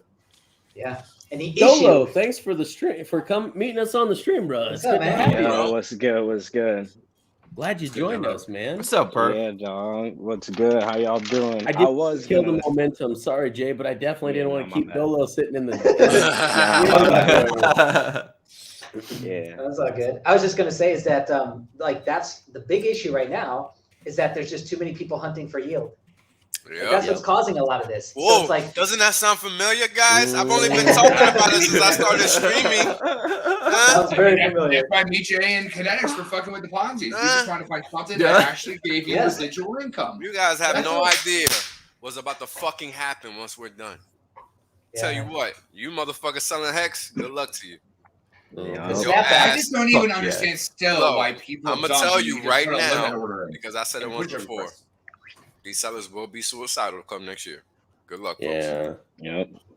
Good luck, because people do not understand the macro environment. They don't. Yeah. They simply do not. End of story. Anybody that's selling without the necessity of actually having to cash out, complete and utter morons. I don't give a fuck what the excuse is. You're a fucking moron. You do not know what you're doing. You're giving away thousands of millions of percent. End of discussion. And now I'm gonna go get water. Yeah. I love it. Shouldn't have bought those new shoes for my baby girl. I feel really damn bad it, now. Kinetic. I told you not to sell the bag. I feel really bad now. Oh, yeah, but especially if you've got like no other vehicle that's operating for you and paying you in any sort of capacity, and then you're going and selling this, it's like, come on, dude, where the fuck is your head at? If I could argue, I could maybe make a small argument if you've got all these other vehicles, right, residual pieces paying you in, right, and you've got maybe 7-10 income streams, maybe you could make an argument for that. But even then, like not really, because now you've got your bases covered. Right? Like average millionaire has 7 streams of income, average billionaire has 20 streams of income, right? So at that level, you're already, winning. That even more so, you don't got to sell. Yeah. So it's that lower percentile of people, if you want to rank them that way, economically, that kind of get themselves into these positions because of their bad habits and how, social conditioning has been passed on from generation to generation, that they just keep fucking themselves and they don't even know it. Yep. That is the hardest thing to explain to people. I've been trying to wake up my family for a fucking decade plus. Even now, after the Hex journey of the last couple of years, it's insane. It's like a poverty mindset. Mm-hmm. It's exactly what it is. It's a paradigm shift that hasn't occurred yet. They're still in their old. It's deeper than that. Work 40 hours a week for 40 years, so you can retire with only 40% of what you actually need. Let me explain how ingrained this is, because I grew up in this environment where being a slave is something you are proud of, sir. Oh my God, that's so being a slave is what you're proud of. It's not being a fucking employee. It's not about being 40 hours a week. It's about being a slave. Slave to the fucking fiat. That's what it really is. Yeah, it is. Crazy. Everywhere you go, it's I gotta work. You gotta be a good worker. You gotta be a good employee. Yo, it's all about being a good slave, being compliant, not chasing what you want, or even having people do for you. You know what I mean? Like them wanting. All right, I've been trying to get my family on. You know what I mean? Like my pops, quick. he was on it. You know what I mean? He's works in banks. He knows what's good. But family on the other side, it's like they know they know that, like, they see what's going on, but they still think it's fake. You know what I mean? Because they can't touch it. They think they can't touch it, or they think that, all right, if you can jump in, you can't jump out. Like it's like you can take it back to fiat if you want. Yeah, exactly. It's, I don't know. It's just because they haven't been taught fiat to begin with, though. That's the craziest shit. Like that's true. On top of itself that people just get handed and they deal with. It's the receipt that they don't check the bottom to sign. Let's not pretend for a second that they accidentally forgot to teach you about how fiat and economics. I mean, like, again, that's why the tip of the hat to whales. I learned more from listening to this man about macro and real finance that I then re-pivoted to my ideals of the world, and I'm like, shit, it makes sense. It just sucks that you need to find the one person to let it out. It took me it took me after, all right, before me and Wales talked, it took me like probably 2 weeks after I actually bought my Hex to understand what was going on, just by listening to you guys stream. You know what I mean? So it's like, if you're actually paying attention, you jumping back a couple streams, like, you'll see what's going on. Or if you do math, you'll see what's going on. Like, it's not hard. You don't gotta worry about it once you can figure out how to do the math and you can understand that it's true. One of my boys runs a hedge fund. He's down in Florida, and this, not to dox him or anything, but anyways, fool goes in. My thing is, I gave him $200. You know what I mean? I got the signal things, because I didn't know what was really going on with that whole thing. So I was like, all right, let me see. So I gave him $200. I'm getting signals. I should have just, most people, I'm gonna include myself in this group, I didn't read the shit that they had. You know what I mean? Like, he had a whole list of shit of what to do, what these acronyms mean, and all that. Like, I don't got time for that shit. I just want to make money and go. You got calls. Yeah, you got calls. All right, this is what I'm buying. All right, this is what's going on. But then it's like, you think about him making $200 off of one person. 50 people come join. You know what I mean? Somebody, at least 10 of those people in there are dropping the $4,000 for the full access. You know what I mean? How much is he scraping off and using for, to play the game? To play the game. That's how he keeps. That's how. So let me explain. Right. This is the thing about trading. I talk about it all the time. You make money, you lose money. You got to learn how to lose in order to be a successful trader. That's not an option. That means that you're always laying down capital and not making money. Fact, not fiction.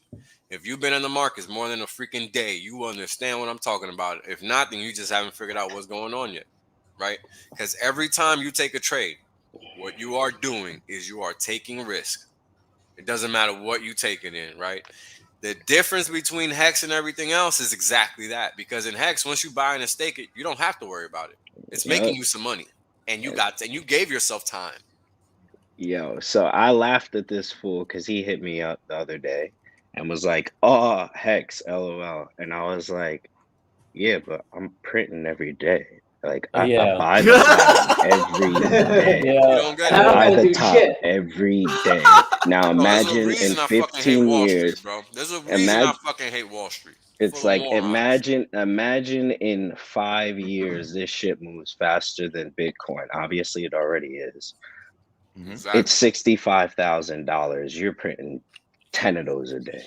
Yeah, you times however many T shares you got, like B shares you got, like even if you got K shares, you printing some sort of hearts.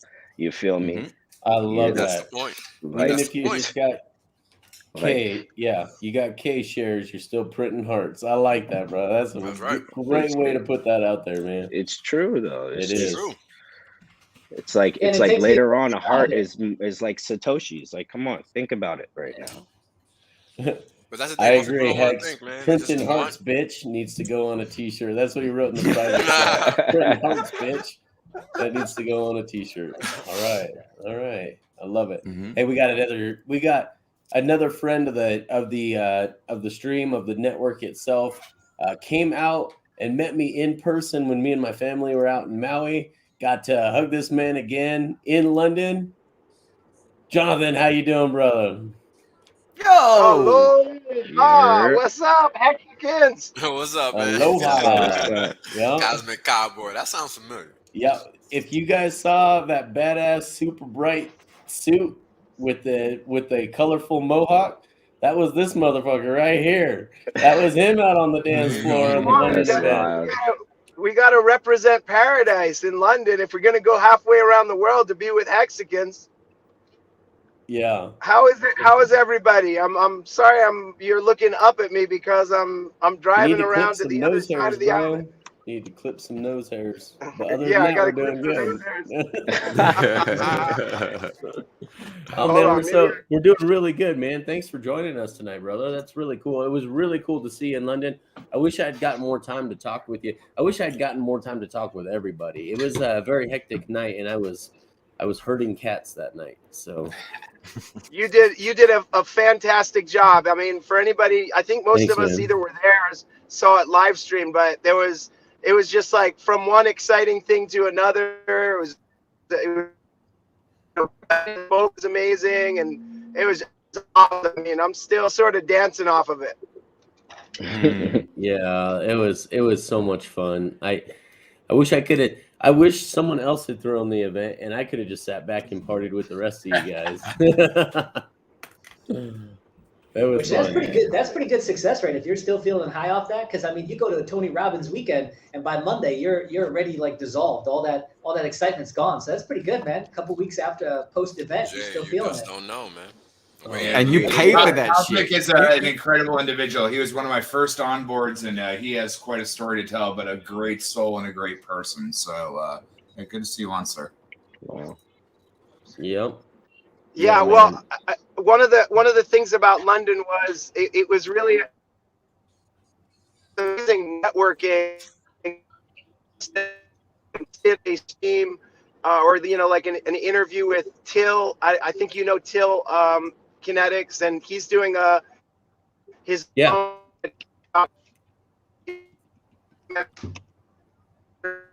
The night of the event, like you're saying, there were so many decibels that we were really, it was hard to hear anybody. If I lose you guys, it's just because I'm in the middle of the Pacific Ocean. Basically, this is what happens when KNTX tunes in, coming from mountain territory over towards Wyoming. Oh yeah. But Cosmic is one of the dopest people that grabbed onto this and wants to do more, build more, is hungry for all of it. And to see him out in London with all was just dope as hell, right? I was privileged to try to go, hang out with the boys in New York. But to see like my first onboard go to London and have pictures with you and Motley and all the people I haven't even seen yet. It's just dope. Like it's full circle. That shit is dope. Right? You know what I mean? It's community. It's building on something that has merit and value. Yeah, I agree, man. Our community is the best. And the only problem with it is we're still attracting the best. But as we grow larger, unfortunately, your mean goes down because you start to get the people that you get the DJs. Yeah, what did Richard say? We got all the smart ones. We got the dum-dums. Yep. Well, that's right. I mean, Hex back, like eventually, like I will go off on someone. I'm like, shit. Now I understand why Wales and Richard get so angry, and now he's just like. Like, how many times do I have to explain simple shit to you? 1 + 1 is 2. It is not 37.4. My head be blowing off while I'm in the chat. I'm hearing you guys talk, and I'm like, yo, if I was just on stream and like, like I feel you on this subject. All right. Like, you know what I mean? Like us having human rights being trampled on, like stuff like that. Like it's like I want to say something, and I'm like, damn, bro, we need some melanin up there, bro. I need to get on. We do, we do. For sure. And we're glad you're here. Hell yeah! Anytime. With that melanin, anytime, brother. Anytime. It's true though. We our rights. It's no surprise for anyone who's got two eyes or even one. You only need one eye to see. But it's obvious that our rights are being trampled on, and it's time. You know, when you get the FU money, I had this conversation with my wife the other day, and my pastor actually. Once you get that FU money, and I didn't use that term with him, but once you get that money, okay, maybe I did. So when you get that money, when your money situation is handled, and you don't have to worry about being a slave to the system any longer, then you can actually go be a force for good. And I was literally talking to him about that. Like all these people and men especially they find some kind of what is the right word for this? They find their identity in the work that they do. And so many guys are so big on, yeah, I'm a welder, I'm a farmer, I'm a lawyer, I'm whatever I am. I love it. And it's like, no, you're a slave. You don't understand how money really works. So you are a W-2 employee being pushed around by a slave master on the plantation, telling you exactly how you're going to spend your days for the next 40 years. Except for Saturday and Sunday, they'll let you off if you're lucky. If you're not called in because they need you. And then at the end of it, you're getting your Social Security. Exactly, and it's 40% of what and it's less than 40% of what you need to retire off of. So you're living below poverty line now. And then what's worse is financial advisors plan for that. Well, you're going to have a lesser tax liability when you retire, so it's going to be okay. You mean I got to live in squalor and I got to live poor when I retire? No, thank you. I want a higher tax bracket when I retire. I just want to know how to play the game where I minimize those tax and take advantage of all the tax benefits there are. But going back, I was talking with my pastor and I said, when I can help people figure this out, when I can help people retire early and money is no longer an issue and they've built something for themselves, they can find especially find their identity in doing good in this world. We can fight for our rights. We can provide for others. And I think that's the next step for Hexicans. And Jay's been saying this since he came on board with us. Yeah, it's like that's the next iteration of it, is that when you're free, you can actually start to find yourself and then decide who and where you want to position yourself in this game, because there's no avoiding it. You're here for a purpose, right? So unless you go and hit the delete button, which would be awful, and don't do that, you've got to find your place in this game. So you can be mad at the game or just find your place in it. And usually, that's like a big part of the struggle right there. It's funny because some people they won't find themselves for a while. Like I work with, I just started working at LA Fitness. I'm like doing personal training, just to accumulate for the bag. You feel me? Wrong with that, brother. That's the only once I understood it. But you're helping people with their health too. So you take pride in what you're doing. Oh, hell yeah. So but the thing that's crazy is it's not just the system that's screwing everybody. Then you have the corporations like LA Fitness and the people that work in LA Fitness that are I got somebody that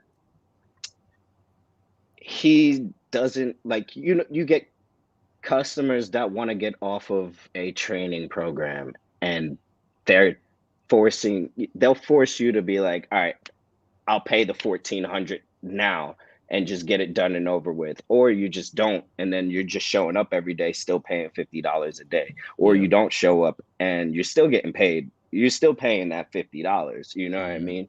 So it's like you got people hawking just so that they can get their big bag or their little bag to feed their family. And it's just a never-ending cycle of digging a hole for the next person's body. I don't know. It's hard to explain that, but no, it is.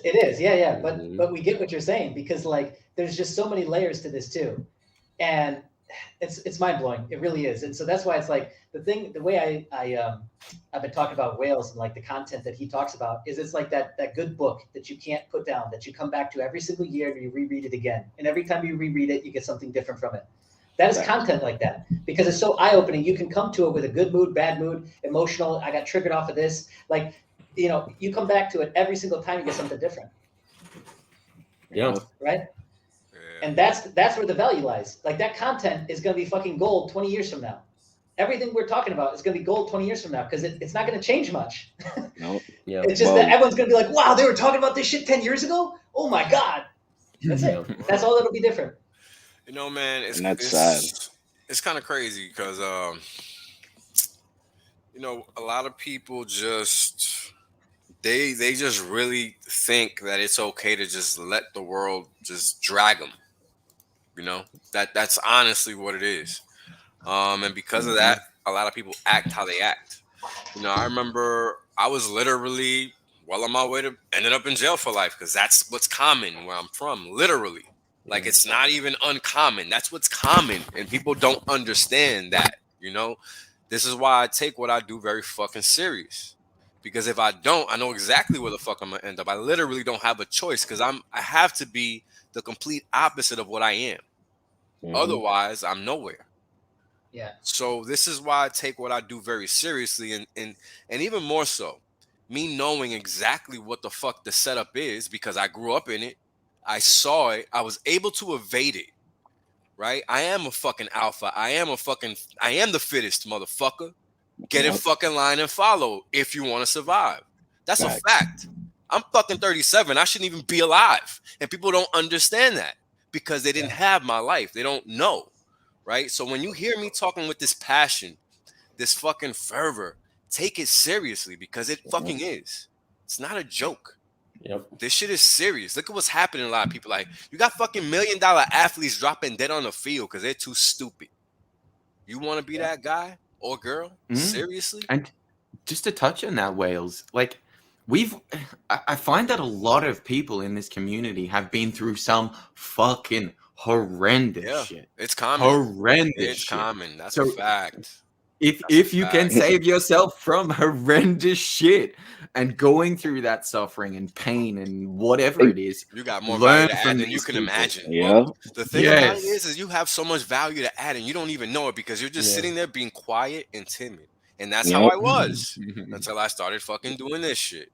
That's me. That was me sitting in the comment section. That's right. And like, bro, like you guys talking about, like, really think about this. My pops used to work at the 7th World Trade. I used to run in that building around those around those little second one. Like around the GPUs and CPUs, like the node rooms. Like I saw this shit, like, and then it's gone. You know what I mean? Like my pops goes into work that day. Literally, he made it out, but at the same time, it's like he couldn't have. He almost didn't. Almost didn't. Exactly. Like, and that's when I woke up, bro. I was 7 years old. I was like, these people don't give a fuck about us. Nope. Yeah. Never have, never will. Never have, never will. But that's the fervor of actually suffering through it. You actually have something to gain, and you suffered enough that you understand the mentality of Dante's Inferno. Once you come out, in film, we call it the hero's journey. You have to suffer to give a lesson to inspire someone else to be the mentor for the next person. And if you don't care, you got the silver spoon. Whether that's good or bad, you got complacent. And complacency kills. Complacency kills, bro. Yep.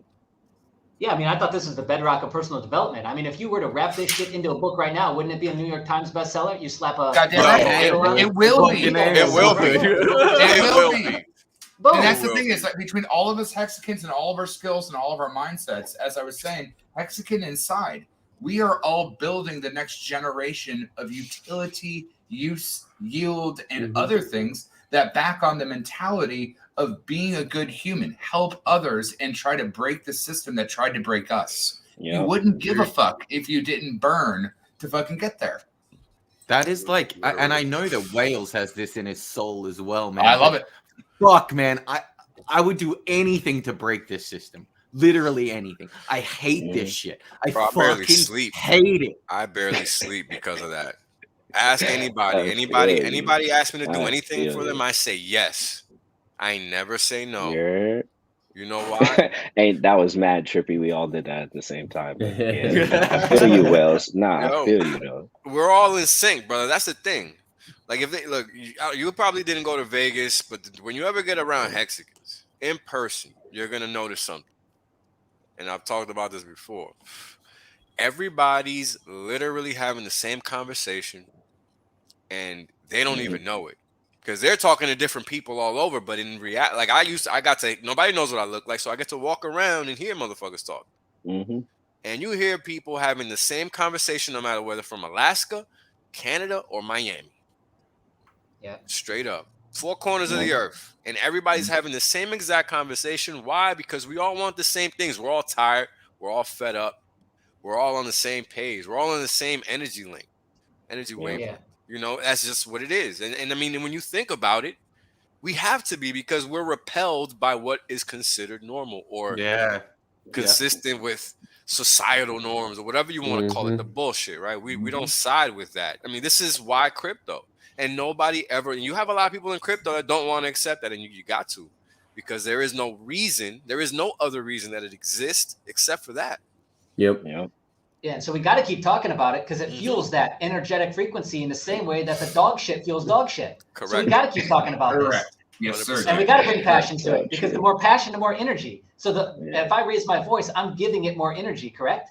So I have to do that, at least at some regular basis, right? At some regular interval, I have to give it my, more of my energy, so it keeps this thing alive. Like, we're building something brand new, all of us, and there's millions of people like this around the world, right? And we're just all finding each other now, thankfully, from the internet. So we're feeding this thing, we're grooming this thing into be hopefully the next thing, which is to get back to what we were before we let this whole thing happen in the early 1900s, when it all fucking started to begin with. Depending on what timeline you want to follow, right? So like, that's all we're trying to get back to, is the same shit that we at one point represented and we're all on board and on the same page with. Which is why it's so easy to find people like this. You know what's funny? The funny thing is the timing of everything. Like, I promise you guys, I have never in my life had any intention of being on a freaking YouTube, anything, online, doing anything. It's of no interest to me. It's of no consequence to me. I could stop right now, but the reason I won't is because I understand the value and the mission right, and the role that I play in it. Because again, everybody plays a role. Because if we all weren't watching, we all wouldn't be streaming. Who would we be talking to? Ourselves? I don't think so. You know what I'm saying? Like, that don't make no sense. So that just quickly, Wales. Hold your thought right there. The internet has enabled us to connect in that way. That's exactly where I was going, man. It's exactly insane. Perfect timing. I mean, we were all born to be right here, right now. I think about this all day, man, because it's so fucking freaky to me. That is weird. Yo, I'm from the Bronx, man. Like, it's freaky. I'm not supposed to be here. Yes, you are. I'm literally 19 years past my shelf life, bro. People don't understand. I've lived 2 lives, man. That's real talk. I think we all have in some way. Like, if you had have known me 5 years ago, holy fucking shit. You mean psychologically? I mean literally. I should have been dead at 18.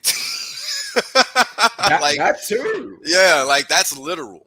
That's not a joke. A lot of kids, when I was growing up, they wasn't making it past 16, bro. They was not making it past 16. That's real. My mom said to me, for like all of my teenage years, she's like, if you make it to 21, you're gonna be a lucky man. Like, Australia's that wild. Okay. Australia is that wild. Me. It's me. Australia could be that wild too. Love it. Even better. There's a lot of resources in Australia, man. Wow. Absolutely. So going back to we're at the right time and place. I don't believe in coincidences. Exactly, I think there's a reason for this. We do have the tools that are available to us now. So there's one thing that, and like the guy, hate the guy, I like where his head's at with a lot of things going forward. But Glenn Beck once said, and it stuck with me, that the technology is coming out right now are either going to free us or enslave us. Enslave us. And with Hexicans being the kind, not always nice, but kind people that they are, that really care for people. That's for sure. And yeah, well, the Hexicans look out for people, and they're very freedom-minded. We get our finances right. We get the money right. We change finance and money. Dude, we have control of those technologies. We will push those in the right direction. I know this community will be at the forefront of that. I know for a fact it will be. Facts. I mean, we're working every day to achieve certain goals. And once we achieve them, they're going to take us to that next step, and then that next step, and then that next step. Right? And everybody's going to play a role, man. And this was great, because there is no way we're all here right now with the same frame of mind, wanting the same exact things. And let me tell you guys something. I used to watch Glenn Beck before I lost flavor for him, because I don't know what happened, but at one point in time, he just started acting weird, and I just couldn't watch him anymore. But he's always been a freedom-loving individual, and now he's back at it again. And I could always relate to anybody, regardless of skin color or creed or whatever. Even if I don't understand you, if I can pick up a little bit of what you're saying and I hear this freedom back there, I'm all in your ear. Because I want to hear exactly what you're saying. Because there's so many different points of views that are valid, but they're based on freedom that makes sense. You can't ignore the world. That's something that I've had to learn the hard way, because I used to. And it's a beautiful thing when you don't, man. It's crazy. Yeah, 100%, man. I love Dorsey78's comment here. We also do what? Got 9 of the deadliest snakes in the world, but COVID F's us. Yo, that's so true.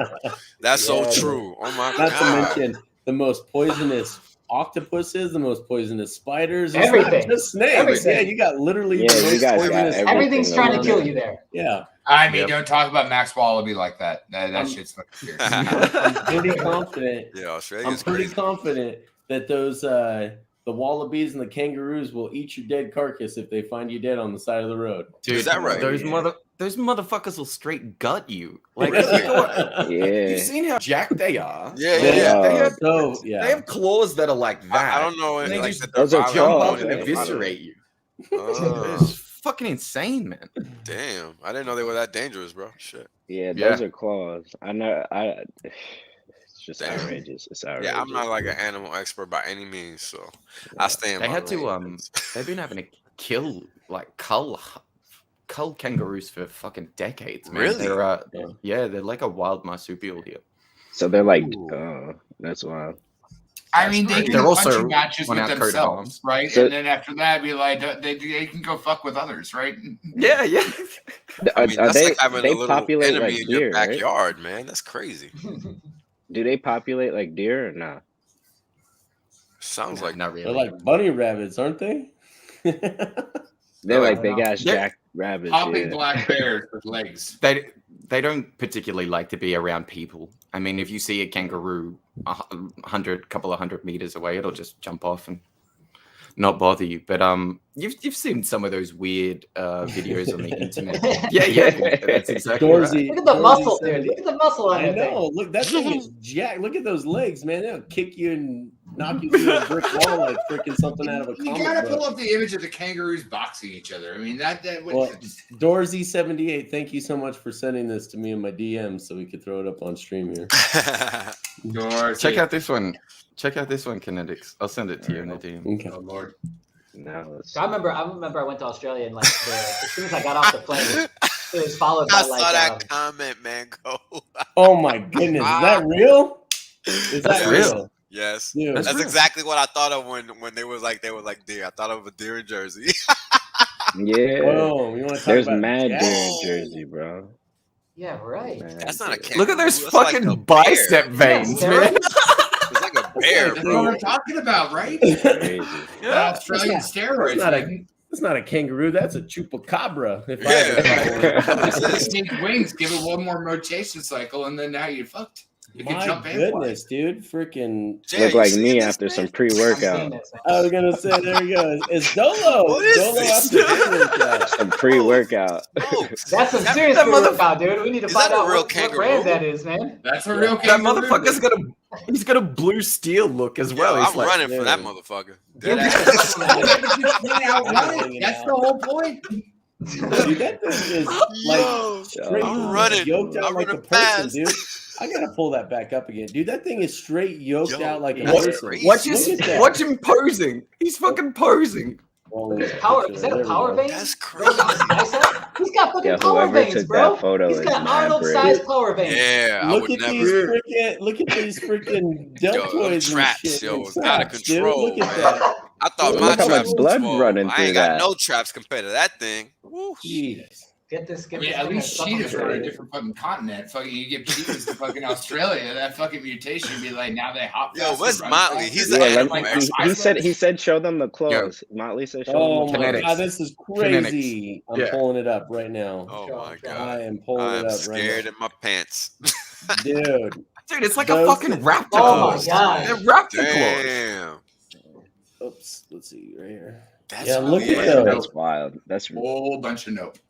Yo, that's dinosaur level shit right there. That is. You want to go cuddle a kangaroo? Nope. That's good. leftover dinosaur, dude. All day. Literally. The thing is that kangaroo had fucking traps. Remember, kangaroos have legs. That's what they're known for. That fucking kangaroo's legs are so big it couldn't even be on camera. I want to see that dude's freaking legs. Yeah, I mean, it must be the size of like a freaking Volkswagen Golf or something. Fucking Sequoia. Fucking Sequoia.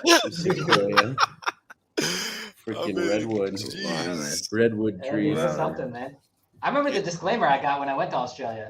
My buddy at the time, he literally just started listing off all the shit that'll kill you. He's just like, oh, and then you gotta watch out for these. Oh, and then if it's this color, like this is what that means. I'm just like, holy shit, dude! I just got here. I haven't slept in 24 hours. Can I get a pamphlet? They should just hand out a pamphlet. Oh my god! As soon as you get off the plane. So smart. As soon as you get off the plane. Here's a long list of everything that's trying to kill you. Welcome to Australia. You're about to be killed. Look out. Biffness, I sent that to Kinetics. I don't know if oh my goodness. This dude straight punched that kangaroo. He's lucky that kangaroo didn't come after him. Oh, dude, probably wasn't expecting. I don't know if they show the dog. They show the dog afterwards, and it's fucking up, man. It's the dog's neck was all like ripped up. Yeah.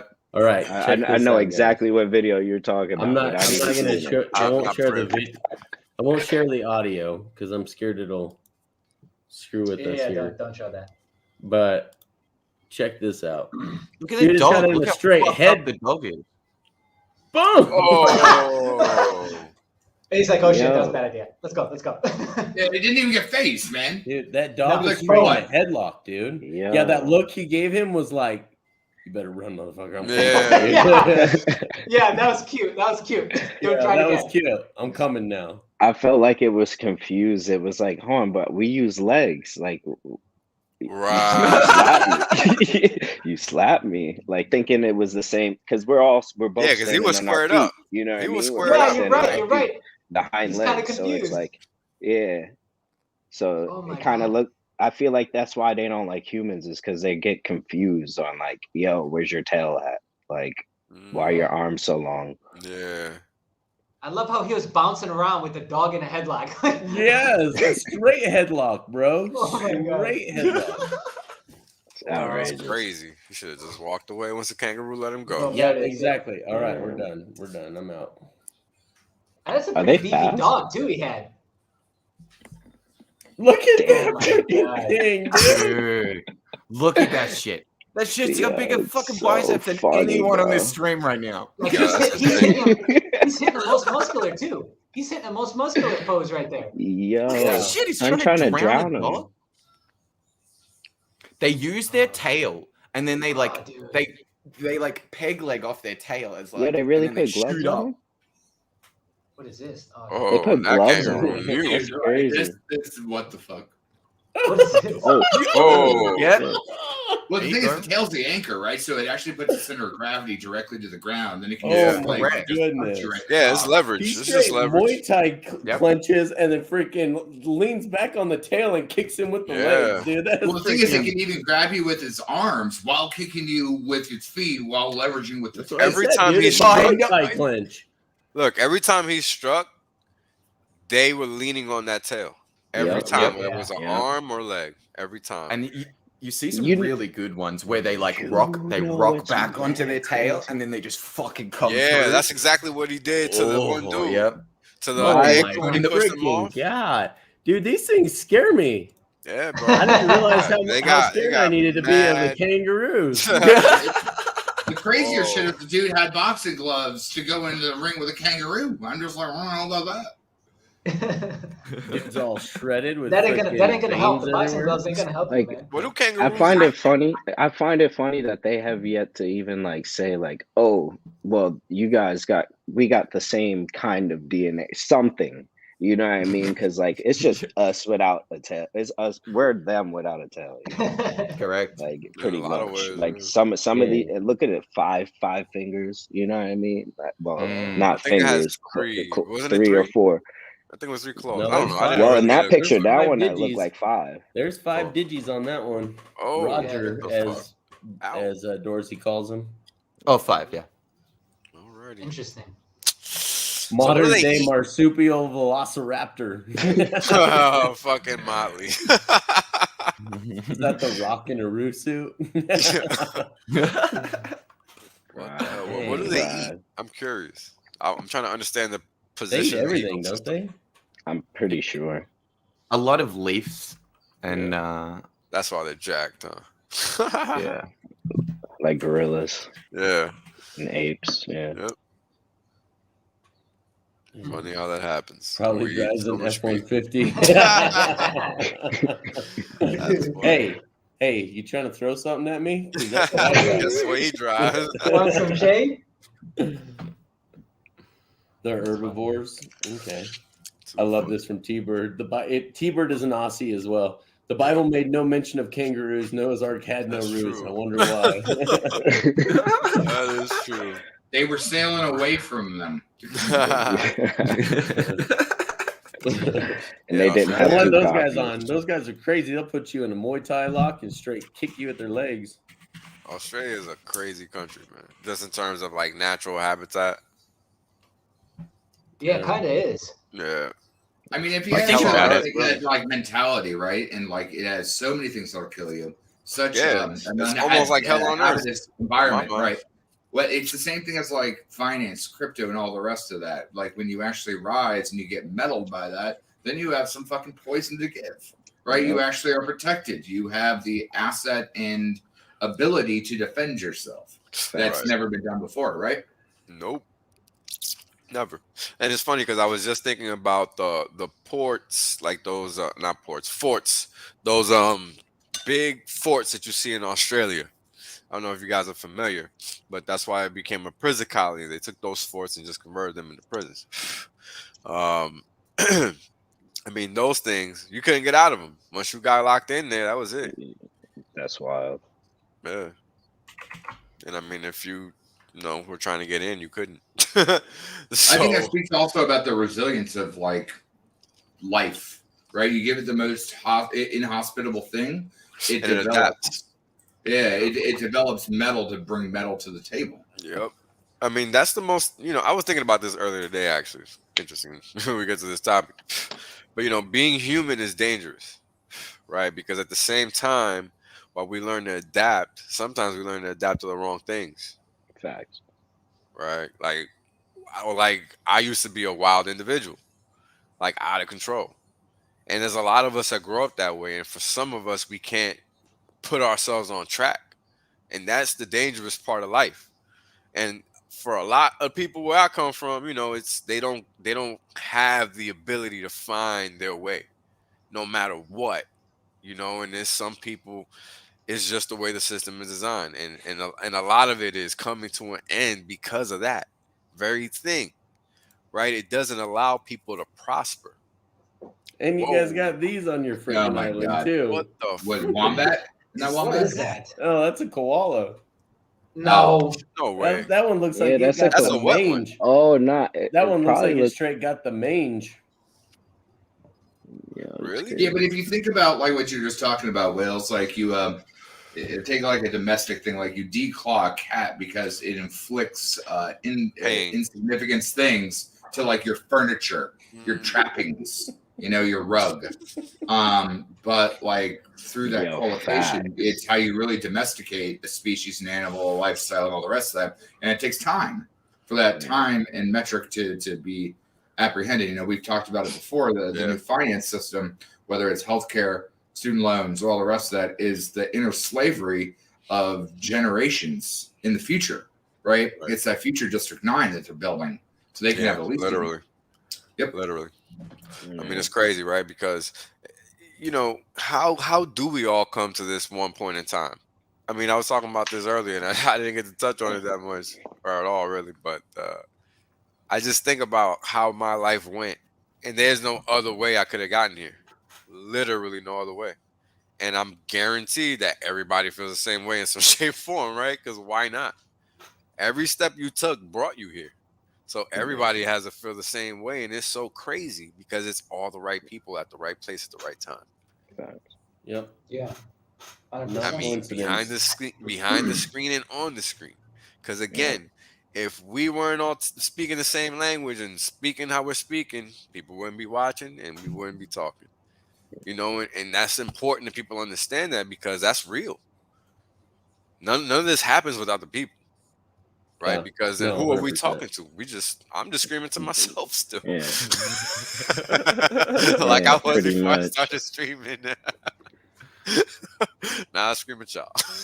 But it's crazy because it's like, yo, what the fuck is going on?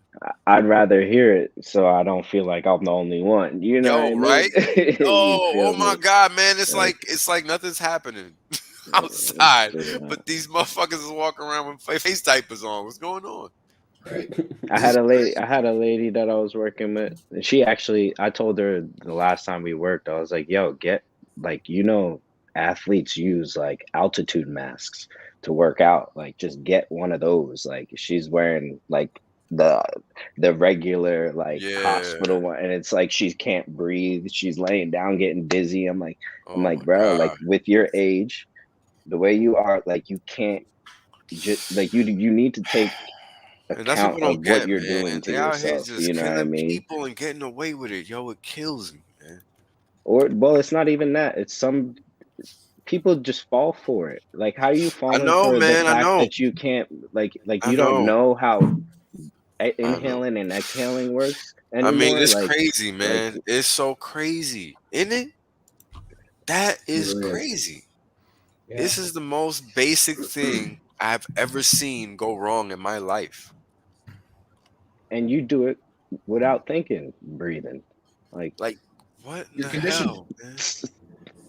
This is insane. This is literally insane. This should be some fucking eye-opening shit for people. I mean, yo, I gotta tell you guys something that I probably have never shared in my life. I've never been intimidated by anything except people walking around with these things on and thinking that they're doing the right thing. That shit is crazy as fuck to me, man. I look at these people with wide eyes. Like, I can't believe you're that fucking insane. Yeah, it's terrible. Let's even go a level deeper than that. The fact that people think that there's an actual right and wrong is just a level of intellectualism that, like, you want to move out of the dualistic way of thinking inside your mind. Oh, it's black and white. Oh, it's right and wrong. What are you, fucking retarded? Literally. Like, I mean, they are, bro. That's why they're wearing the face diaper in the first place. Dude, there's an entire gradient of ways in which you can look at life and reality, and to think that it's either good or bad that you wear a mask. That hurts me, man. That fucking hurts my soul. Like, I understand if you're like, oh, is it good or bad to go and get the poke? But like the other, like, come on, like it's just common sense. Like don't even at a level though that like going and getting don't the be paper, that person. It achieves an objective, and it achieves a goal. It achieves something. You don't have to frame it as good or bad. It's weird. It's weird that people frame things as good or bad. Good or bad are just concepts inside of your mind. They don't exist anywhere. They're not out in the world. I can't go and touch them. I can't go and look at them. I can't see them. Yeah, so to like boil everything down to it's good or bad, like, are we 5 years old? Like, yeah, it's so mind blowing to me that like just even that is something that most people will never understand. Never understand that. They're living so at such a narrow end of a focus of okay, you look at this little thing here and you give it all your attention, you give it everything, and then you completely miss the entirety of everything that goes on around that. It's like, bro, that's how to be a man. cog in the machine, man. That is literally how you're a cog in the machine. Bro, you're in a complete different country. Check this out, man. Check this out. I gotta tell you guys. That's fucking killing me. That's what's killing me. Yo, Go check Wales. this. Nah, my bad, man. I'm My fucking bad, lit. Wales. Nah, you good. Nah, I'm just lit over here. Don't mean to I be was on a talking plane over. for fucking like 8 hours a day, all right? 9 hours. Then I fucking had to wait for luggage, and it was a fucking whole show. So, as I'm getting off the plane, I'm the only motherfucker with no mask. As I'm waiting in line in customs to go through because I flew overseas, I'm the only motherfucker with no mask. As I'm waiting for my luggage for 40 plus fucking minutes, I'm the only motherfucker with no mask. What is going on out here, man? I know. The only person, I'm not even joking. Maybe a few people started bringing it down because they saw I didn't have it on. Like, that's it. Like, they still had it on their freaking face. I had a dude tell me, first time I worked with him, I had a dude tell me, yeah, I feel like you guys just have too many rights here. And I was just like, yo, isn't there supposed to be one place on the planet where you could just, you know what I mean? You do your, that's exactly what I said, but he's from a communistic country. You feel me? Go right the fuck back over there. But he's living the luxury. He lives in the luxury of coming between what you're cutting down hours. You're cutting down hours between your Jamaica flight or what, you know what I mean? Like, yeah, and that's the thing. Motherfuckers want the luxuries, but they want to talk shit too.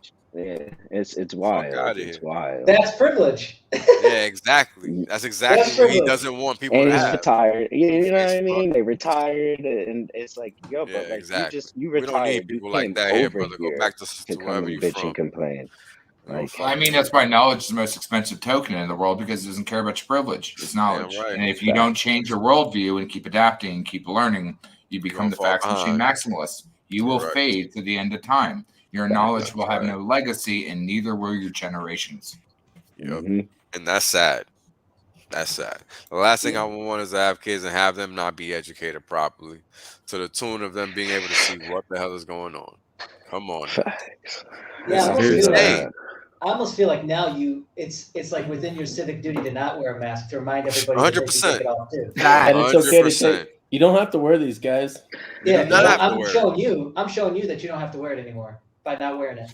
Yeah. It's like, oh shit, that's right. Yeah, that's right. I don't gotta wear this. Like you see him taking it right off. Like, yo, this is insane. 70, they're literally trying to do this 75 years from now.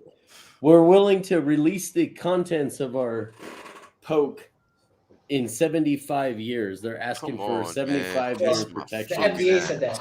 You know how many people are going to be dead in the next 5 years? In the next 1 year, bro. The next week. No. You won't be able to quantify who died from the poke because hold on, shut up for a second. Because now all the variants coming out have all the same fucking side effects. Yep. Itself. That's how you're not going to be able to quantify it. Yep, you're right. Yeah. They're all the same. You literally have to be so retarded to now go out and get another one of these things and go, climate change causes a heart problem. What the fuck are you trying to pull? Like, it's ludicrous. No, it doesn't. For any of the intelligent people out there. Real scientists don't come out and say, trust the science. Yeah. No. That's what a fucking con man does. Yeah, Con men say, trust me, bro. Scientists say, this is the best we've found to this point. Prove it wrong. That's what exactly. Real say. I was gonna say it in my own way, but I don't need to say that's it. Yep. Yeah. Simple as that. I mean, the whole notion. I mean, imagine if I came here and was like, "Yeah, the chart says this," and somebody was like, "No, it don't," and I would just be like, "Man, trust my opinion." Mm-hmm. So I don't remember what group it was in, guys. Yeah, trust my opinion nonsense. Yeah. So I don't remember where it was that I saw. It was yesterday, and I sent it to my wife. I downloaded the video to my phone to forever save it. But it was the guy that created the mRNA, Robert Malone. Yeah, thank you. He's on Twitter. Yeah, and he straight up. I think it might have been in your group, HexMac, the Free Thinkers group. And he literally comes out and says, I developed this technology and this vaccine is bad. I am vaccine. I'm usually pro-vaccine, but I absolutely recommend you guys do not give this to your kids because it causes irreparable damage. And in fact, the kids need to get it if the rest of the society plans on being healthy from this in the future, getting that immunity. The kids have to process it first because it's of no danger to them. Mm-hmm. Oh man, he was the first one to come out and say, "Do not give this to your kids. Yeah. Do not give this to your kids." That's right.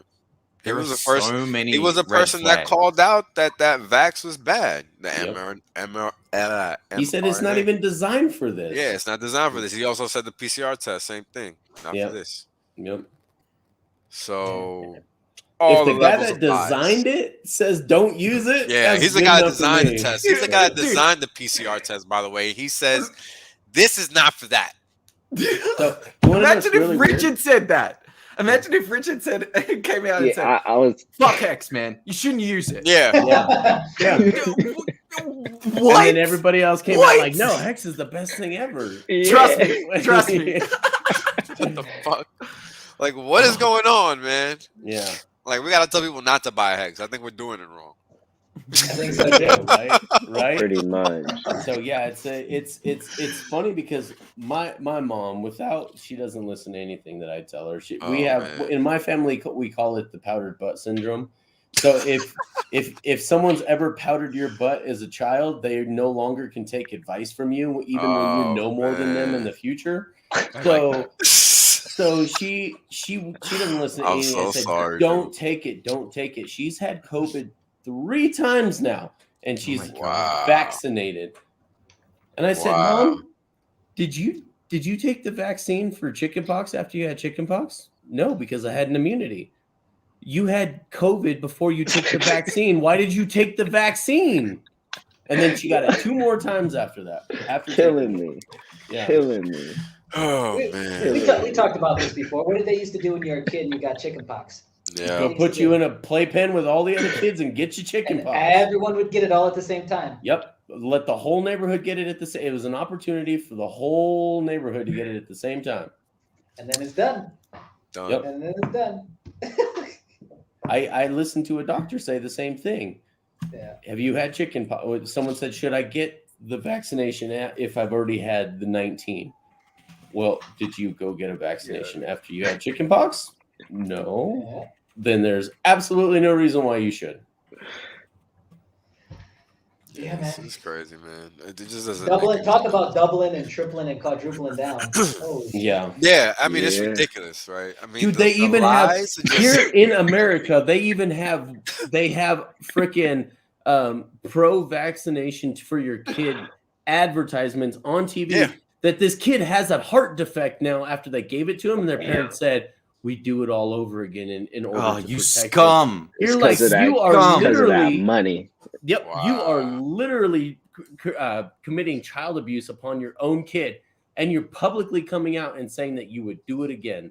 Hey, but you gotta remember, poor kid, man, to grow up in that family. Some of these families, you gotta remember. This is why, at the age I'm at, I don't have fucking kids, because I know not to. All right, the way the world works is finance, shelter. Like, you got to have shelter, but like you got to get the finance to make your own shelter nowadays, and then you got to provide after that. But like if you going straight from family to still learning in school to parties and bitches, and then you got a kid, I'm sorry, I don't know what to do with you. You know what I mean? Like obviously the ones back in the day, like you guys did your shit. You know what I mean? Like you guys found something or worked your ass off and then got to the point where you found something. And like, but there's the ones that they worked to that point, still ain't find it, jumped around, did some other shit, still ain't find it, jump around, did some other shit, still ain't find it. And some people, those people still have kids, and those kids are probably telling them some shit, and they still not listening. You know what I mean? So it's like, dude, that's the story of my existence. I mean, shit. I know that firsthand. Your parents? Like this is actually happening in real time. What'd you say, Jeff? Yeah. I was just saying, what do you mean that's your story? It's like you can save them. My parents still aren't awake. Okay. Man, look, I've been trying this for 14 years. I woke my mom up years ago. I woke my mom up. Look, and I'll tell you what, I don't know if she was already woke or what, but I feel like I woke her up because there were certain things that I just be like, come on, ma. You know what I'm saying? Like, what are you thinking? Like, wake up. Like, and you know how I talk. Imagine her. She's my mother. And you know what I mean? Like, I don't give a fuck. You know what I'm saying? I'm just saying whatever comes to mind. And I feel that. You know, I'm wild as fuck, so. Trying to explain something. Yeah, man. Like, why are you not thinking? Like, listen for a second. Yeah. Only within like the last 3 months, I've got my dad. I know that I've planted this seed in there that's just good. Starting to like. Good. I mean, they can only pull the same shit, but so many times within the same few months. And it's like me in my family, I had viruses have existed in the past 6 days, man. Like 10. Come on. I had to show my parents. They were not going to take anything that I said seriously until I could put together more power and more influence than they have. Really? And that took some shit, but like I'm there now. What's coming in my future is so monumentally big.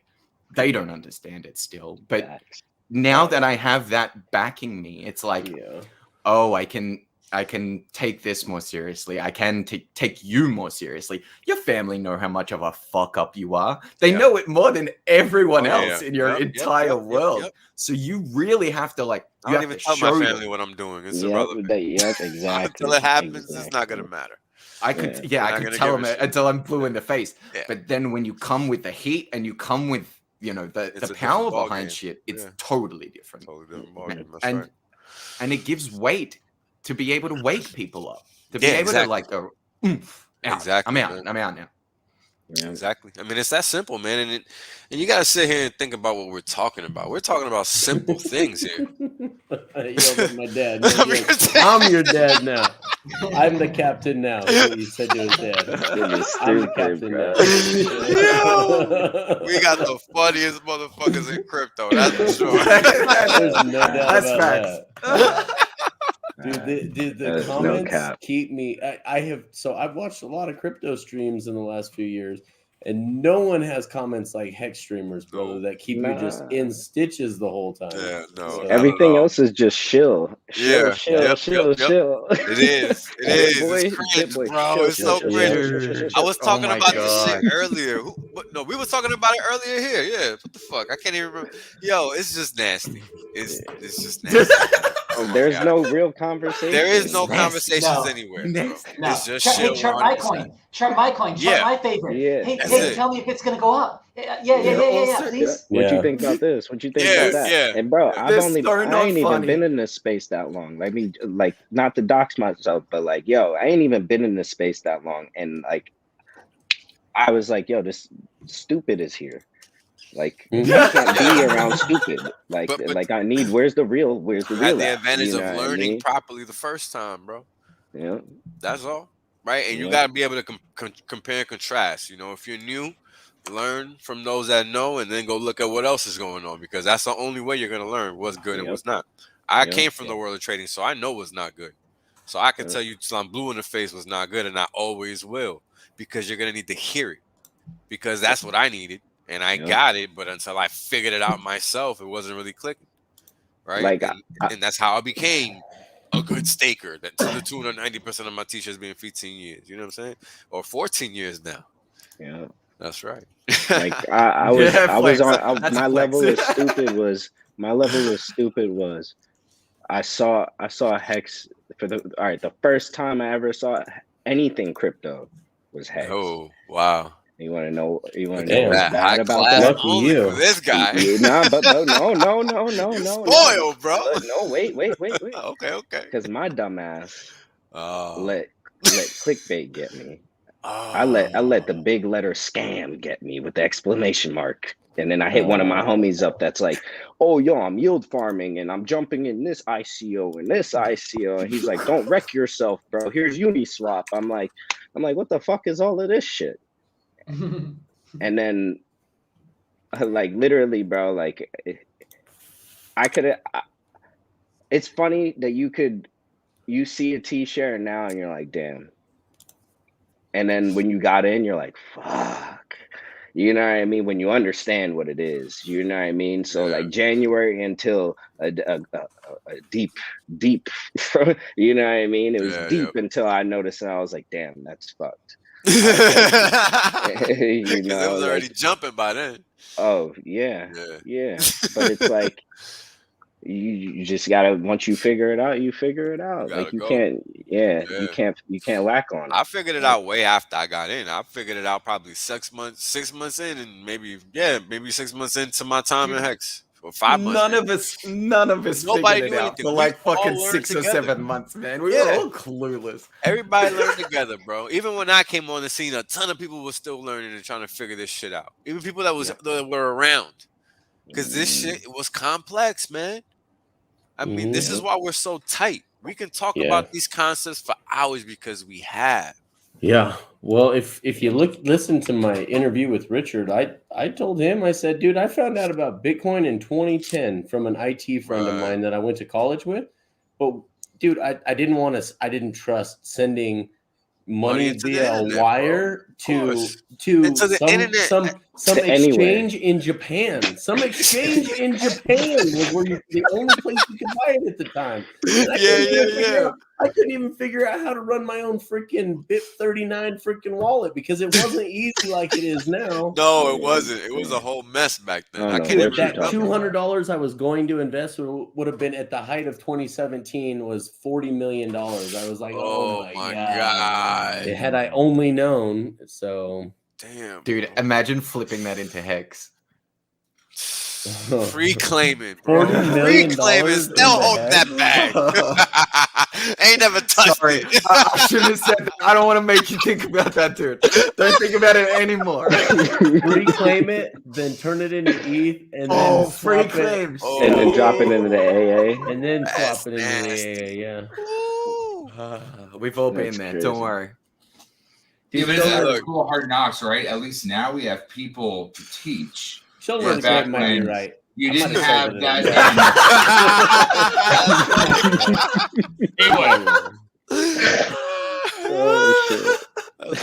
But that's like the difference is now, like if you go back to like the olden days before Gox and all the rest of it, it was too hard to do. Yeah. And there was no knowledge how to do it.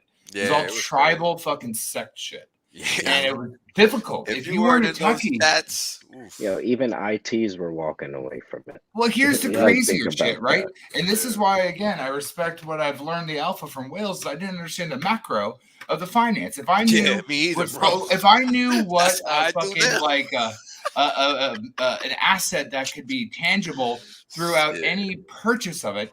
Instead of looking at the sticker price, people don't understand how rich we're gonna be, this is why it blows my mind. We're like, when moon, what price? I'm like, look at the asset yield and look at the asset value. You know, what is it? Buffett says, price is what you pay, value is what you get. Exactly. You have to fucking digest this shit. It is so powerful, man. I mean, people just can't wrap their heads around how serious this tool is. Because this is literally the best tool on the planet for your future. However long or short you want it to be. And the longer you wait, the bigger the curve is going to be. And the more your ROI is going to be. That is all. Look at the Bitcoin chart. That's it. Only probably higher. Because the gains here coming from a way lower number. So you got way more size. So you're going to have way more money. Mm-hmm. Boom. And that's the one thing about Richard Hart projects, right? So Hex is always, any newbies here, Hex will always be the gem. Yep. However, Richard Hart projects base stilts that actually focus everything inward on itself. Yep. And then you can't beat his trippy game theory. His game theory, yeah, you just absolutely shit is crazy. It. He maximizes it for every. I can hear him now. Literally, I can hear him now. What if? Remember game theory. Yeah. Game theory is like someone talking about macro to whales. It's mechanics. Richard disguised the term mechanics and system design as pumpamentals. It's a wrappable, delicious, lickable word that has interest. When you sit there and think about how pulse chain is going to work, it's pretty sick, man. It's pretty sick. Think, again, all RH projects build upon itself, and there's no rug because the way that. All right, here's some small alpha. Let's say how much Hex circulating supply went to Pulse Chain. What do you think is going to go into Pulse X? What more? Probably and that's no. And here's the beauty of it. At least. The beauty is that will happen pre-fork. Mm-hmm. That means that same yield mechanic offset, which none of the money moves except into RH-based projects and products. Because once it becomes the thing is like Hex is a product. The rest of it are projects. But we see Pulse Chain is going to be a project because it's always going to need some type of maintenance, some type of correct. However, we can see where the captain of the ship is manning it. Right. He doesn't spare expense. Nope. He does his due diligence, and Richard is based on. He's about track record, bro. It's that simple. Correct. And the man has one. And that's really all that matters, right? When you're looking at a solid investment, right? We're looking for track record, right? We're looking for what has this individual done in the past. And at the end of the day, Richard is just doing what he does. Simple as that. Remember, the first thing Richard did was to try to teach people how to help themselves. Correct. And to make them not get wrecked. He just got fed up so many ways with other people doing. How many Hexicans do not know that guy from Sci-Vive? They've known him since Sci-Vive. They didn't know him from Hex. There's so many people that know him from Sci-Vive days. It's crazy. Yep. Well, those are the people that actually jumped on the boat. Unfortunately, I did not get that pedigree. Yeah, but it took me a while to get there. Yep. But once I figured it out, I was sorry to run an errand. It took everyone 6 months to fucking figure it out because you have to meddle the fucking asset. You have to meddle the people. You have to meddle the founder. And remember, the biggest pumpamentals, if you want to look at game theory, air quote, from the game guy in Hex, mechanics are the core. The pumpamentals are the people. It's the next generation of the turning of the wheel because we take those mechanics and we use it in our own tool set to then go out and forge and yield and build in the same way that we were taught, not within the glass ceiling that we were built in to begin with. T-Bird funny as hell. Hey, thank you so much, Robert Keller Jr. He's been trying to send me this for a couple minutes. He just got this to me. This cracks me up. It's so true. These are the type of masks we use for smoke, painting, mining, pesticides, deadliest virus in history. Little paper mask. I think I've shared that one before, and it's so true. The painting one, I tried to get on the plane with, and they told me no. Really? Dude, I love that. Serious? That's great. Yeah, they told me nah. I had to take it off, and I had to put on like a cloth mask. You're kidding me. Nah, dude, this was like 20. This was right before. This was in the middle. This was middle of 2020. Yeah, middle of 2020. Incredible, bro. This was this year. This was this year. This was this year. That was this year. That was earlier this year. That's a proper mask people should be wearing. Yeah, in reality. Facts. If it was really a deadly virus. That bad. Yeah. Yep. That's the N95. That's right. That's what China was using, right? You know what I mean? Like when they were spraying down the streets. Yep. That's like, right. Come on. That just goes to show how much of a farce this whole shit is. Oh, they made up a test that picks up something called COVID. Sure, you just sick, motherfucker. They just calling it something different because there's no more flus being counted. Haven't you noticed? Yep. Yeah. All of a sudden, I'm glad that the mankind has eradicated flu. Yeah. Because I've not heard a single word about it in the last 2019 to 2 2020, years. that's just gone. Long gone. No more flu, baby. Yeah, no more flu. It's all gone. We win. I'm hoping we win. I'm hoping that at some level, this really like opens people's eyes to all of the people that have been put on pedestals. I mean, like all of these so-called experts and scientists and doctors, and like what the like it just pokes these gaping holes through everything, or it's like, oh, we thought these people were intelligent. Well, you can't even like understand that a mask doesn't work to keep this thing out. So. Like, just because somebody says so. No proof whatsoever. Oh my god! I feel like nobody's watched zombie movies. You're watching everyone, and it's happening to everyone. Like, look at someone like Jordan Peterson. Jordan Peterson goes on ad nauseum about totalitarian systems and socialists and all of this stuff, and he got jabbed twice, and then he regretted it. It's like, this is the elite of our society, elite intellectual minds of our society, and they got fucked over. You gotta be shitting me. I don't mean like I put them up. No, I feel you. No, like society. Society got you. I feel you. Yeah, we got you, man. Yeah. This is the. It's crazy, bro. It's crazy. Great equalizer in the sense that, like, insane, no? Yes, man. Yeah. Like, this should be an even playing field. If you can't, after all of that education and all of that knowledge and understanding, you can't figure this shit out, you are stupid. Like, well, you gotta remember, most of these people were copying each other since middle school, bro. All went to the same high school, all went to the same college, all got drunk at the same spot, like do the same things, still do the same things now, probably still live on the same block with the same family. You know what I mean? Like some of these people do, they never leave, bro. They never leave. Like, what about that? Or they'll move a town over from where they came from. You know what I mean? Just a town over. Like, you ain't moving deep. You're moving a town over. Like, come on, bro. You're still in the same state. Like, Kyler explore, bro. Explore. Yeah, Kyler, what's good? I ain't even. There's history in that statement. There was a lot more today, so I'm gonna be real relaxed right now. There was a lot unsaid in that what's up. No.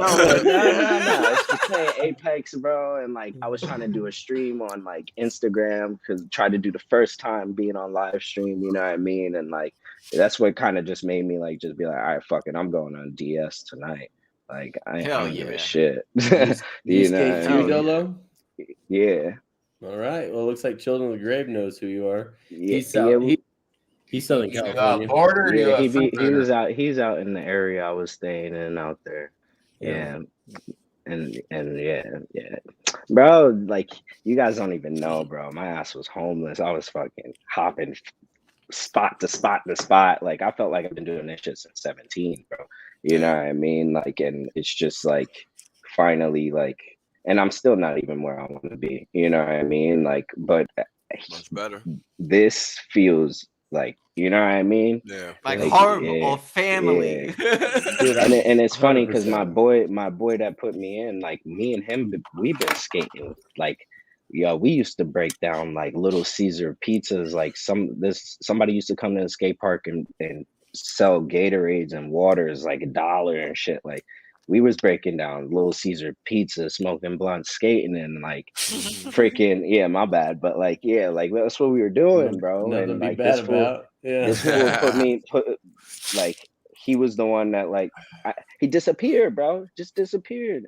And then like one of the homies was like, yo, you keep talking about crypto, you should hit up so and so. And I was like, yo, where'd he go?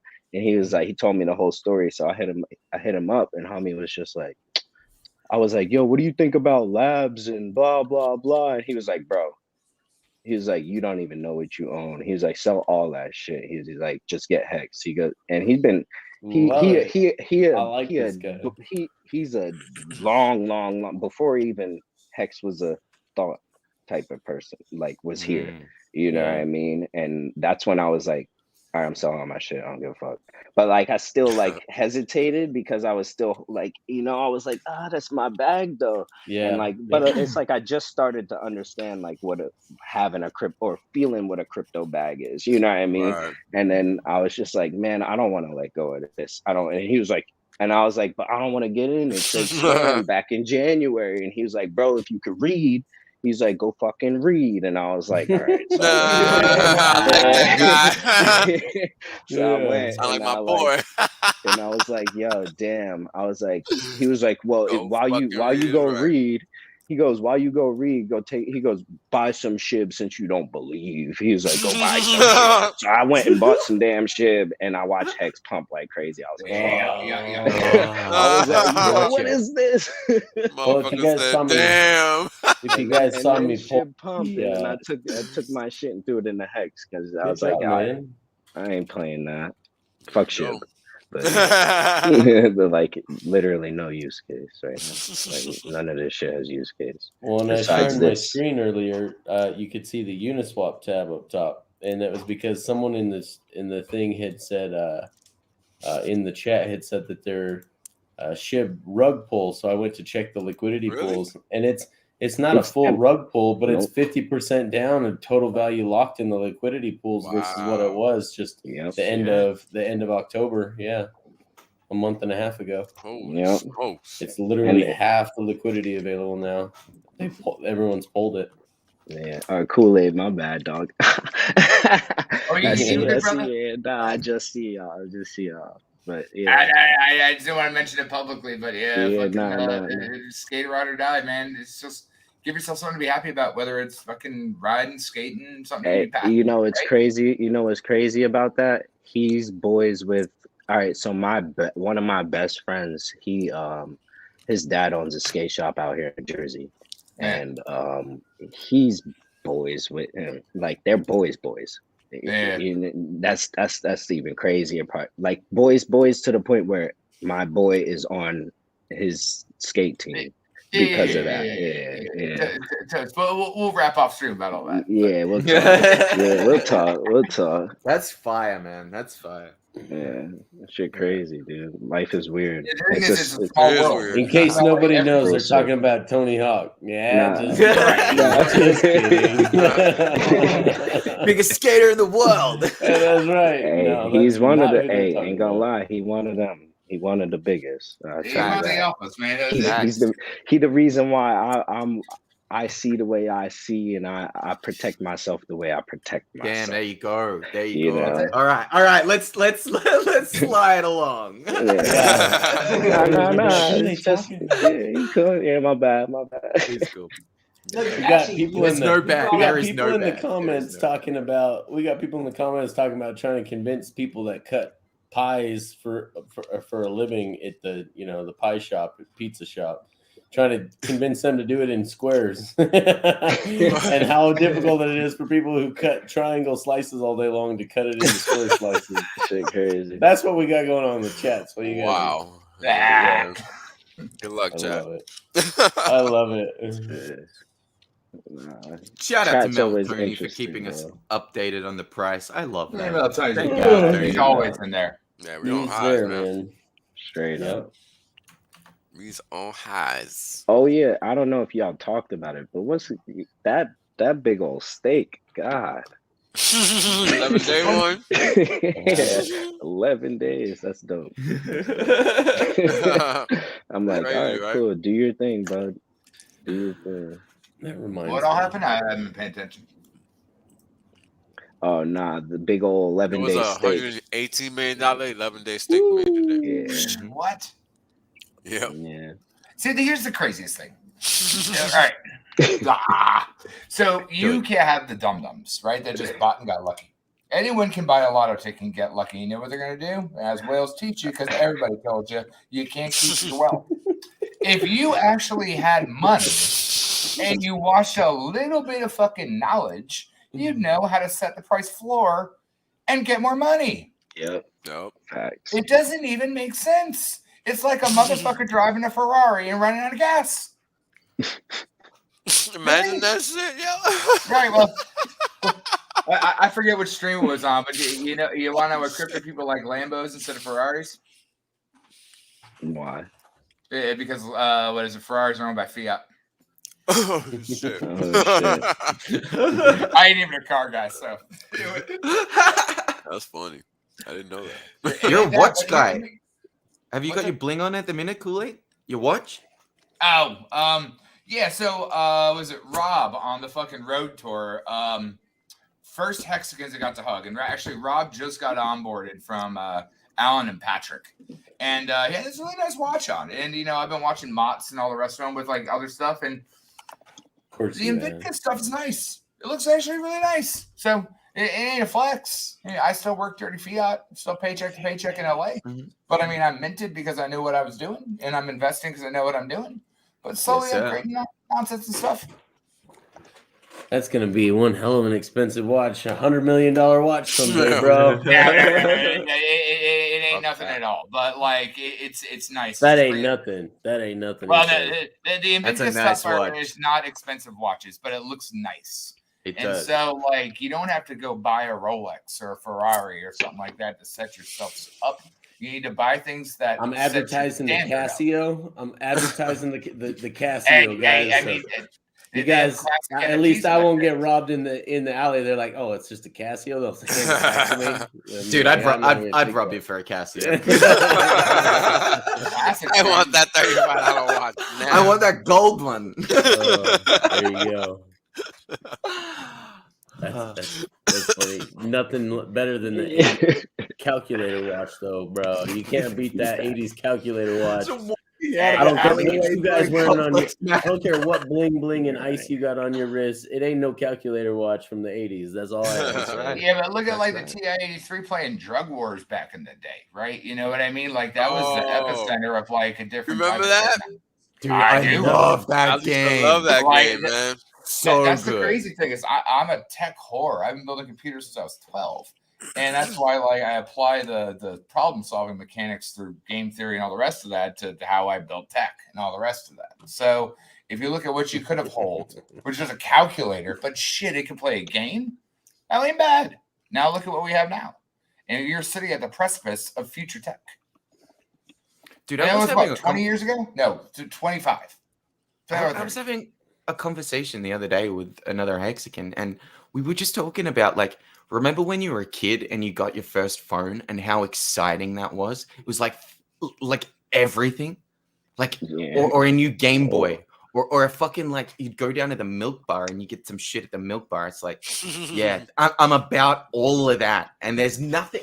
You're not thinking about anything else. Like Pokemon cards, fuck yeah, that's some nostalgia. Like nowadays, it's like, I don't care about any of this shit. It's all corporate. It's all meaningless. It's all, I don't get like, even like, I remember back in the 7th grade, you know, there's like multicolored pens. I have one right here. Oh, wow. Like these things. You still got one of those? Dude. Yeah. He says back in the day in school, that was like 4 months ago before you graduated. I remember when this was all I wanted. Literally. Yeah. Nah, I feel you. Dude, I was of the generation where we had the freaking early 90s, late 80s, like neon front trapper keepers. Like that was the cool shit back in the day, man. Like, Kool-Aid knows what I'm talking about. Kool-Aid knows what I'm talking about. You had a trapper cooler or a trapper keeper, and you had one of those cool freaking digital designs with all the hot colors on the front, man. You were the coolest kid in the room. Well, I mean, I was a raver when I was 15, so I had those 80-inch Jinko, so I could just put all my school books in my back pocket. The whole goddamn lot of them.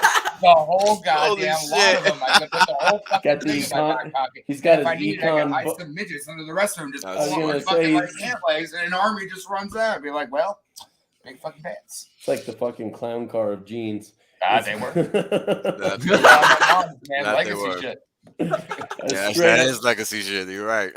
I had a couple buddies as we raid, and I was a b-boy, so we didn't. I heard those got in the way. You couldn't wear the big old jeans like that. But you could literally throw a freaking econ book in the left pocket and American history book in the back. Not even kidding. That's crazy. You was not carrying bucks in my day, young man. So Connect, what is this? You a native out in the mountain country? What's that? Are you native to Mount Colorado? Yeah, very much so. I was actually born in Cheyenne, Wyoming, but You're kidding. I'm a Wyoming kid. But then my whole family's from Colorado, so yeah, I spent the last 36 years in Colorado. Shit. So what were the first parties you went to out there that you were b-boying at? I didn't know how to dance back then when I was really in the rave scene. My buddy was the best liquid freaking dancer you ever met in your life. He was invited. They like the guys that Bo Basic when they would throw parties. Yeah, no, I was about to say Bo Basic. It wasn't Aqua. They would call him and they would tell him, we need you there and we'll get you a ticket and we'll get you some E and whatever else you want, and you stand by the front stage and do your thing. I remember Bo Basic, Ruthless, all of it. In fact, MC Dino, I was fucking hanging out with him last night, believe it or not. Yep. That's cool, man. That is crazy times, cool. man. I tell you what, this is true, Limon. This is true. That coffin made my heart happy. All right. Right. That's right. This is true, Limon. Yeah, me and Sam, what's his name from the ranch? That's right. Sam, what's his name? Come on, you guys know his name. Why can't I think of it? From the ranch. Yep, he was in the Doritos commercial also. He got the wave going on with his mustache. Come on, you guys know what I'm talking about. Yep. Battling all the cowboys out there. Dance battle.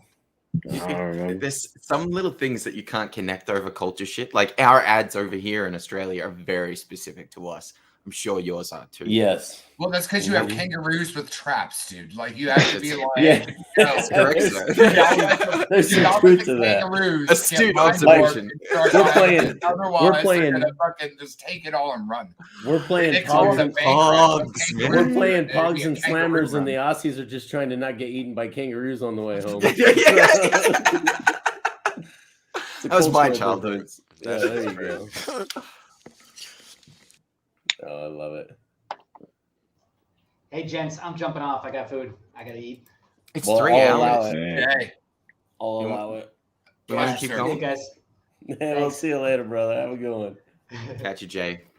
Peace. If anyone doesn't know, Jay's been a legend for 5-6 years of crypto for me. And, like, the dude spits alpha, fucking cares about his community. I mean, I didn't even know what a candle was, and I'm hopping into his Discord to having people teach me how to trade bread and shit like that, and it's just like, fuck, man, full fucking circle.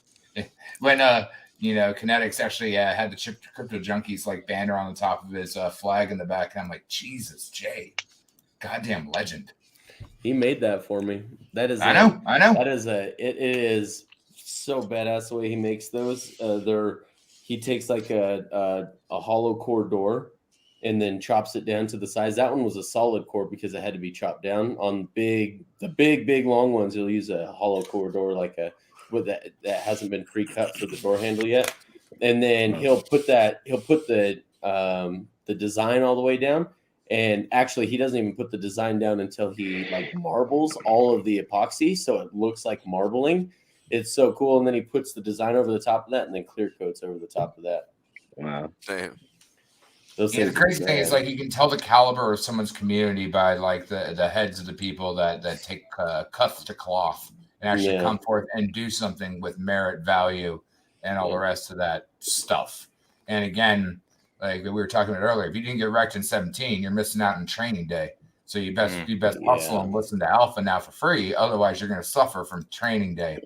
And I learned a lot from that era. And Jay was one of the good ones from all of time that actually pulled through, taught, cared, and built. Yeah, he did. He cared about. He still cares about his community, and he does. So, and that's the one thing. Someone that cares transcends that into time. That's how you know what a magic carpet ride is. You take someone's history and their merit. And he saw what we were doing over here, and he was like, "Dude, you guys have the community that like is, it's so in line with the communities that I've built." And I said, I know, bro. That's why I've been trying to get you in since the beginning. He was still playing the trading game, and he's one of those guys that fortunately wins more trades than he loses. But even he's like, man, he just found so much solace in what Richard was saying. He's like, he's so right. that he created a better product and don't have to trade anymore to get yield. So yeah, I think where it gets he interesting is recognized where it that. cascades into the community that take those ideals and move it forward, right? One person can't win a war. That's why generals sit in the back. When you have multiple, We made it. Webcams. We made all it. made it. We are legit now. We are a real YouTube channel now. It's real. Yep. Yeah, we can our Hex OnlyFans page. Set your donation to Hex OnlyFans. No good. Oh wow! Okay, let's go. Can I just say about the community very quickly? I think this, what it feels like being an outsider from every other community in the crypto space. It feels like there's only like 10 or 20 communities. Yeah. Mm-hmm. Oh, out of 10,000 coins. I know that they must exist. I know that these other communities must exist. Where are the streamers? Where are the across all socials? Where are the crew of people that is just religious about being, you know, the other 9,982 communities out there are literally just like the degen pools that are like pump and dump groups. That's literally about as much of a community as you get with those other coins. Yep. Like that fake Richard stream right now. Yeah. Oh my God. I mean, it questions people's insanity when they look at something that the dude has said forever, don't click shit and do shit. Yeah. And they'd be like, I will give you 2 hex for 1 ETH. And be like, what? Like, how can people fall for that? But unfortunately, they're just not educated and they need to go through fucking training day. They need to get wrecked and then realize that they should have put the time in for the homework. You get the cliff notes, you get to the cliff, you're going to fall off, and it's not our problem. Yep. Yeah. It's scary. It's mad scary being like the first time being in it, you know? It's like, obviously. Mm-hmm. But I mean, the crazier thing is I spent $250,000 on my education. I've been working 80 to 120 hours a week for 14 years. And I have learned more and profited more being on stream and learning with y'all than my entire career combined, and the debt plus interest plus in future slavery that I could never get out of. That's not me. Some truth there, man. I'm still just a silent clam. So you're a little chlamydia clam kinetics. Little chlamydia clam wallet. My pathetic little chlamydia clam wallet. I'm a both of them. Myself. I have 2 of them. Yes. Both empty. Both of them. You got a little bit. I'll be rich in. If these guys are right, I'll be rich in 5,555 days. I think it's beautiful. You got one stake in each wallet for 1 hex at 55555. No, the person that did that. You've been checking on my wallet. Who gave you my wallet address? I know somebody. I've been scoping.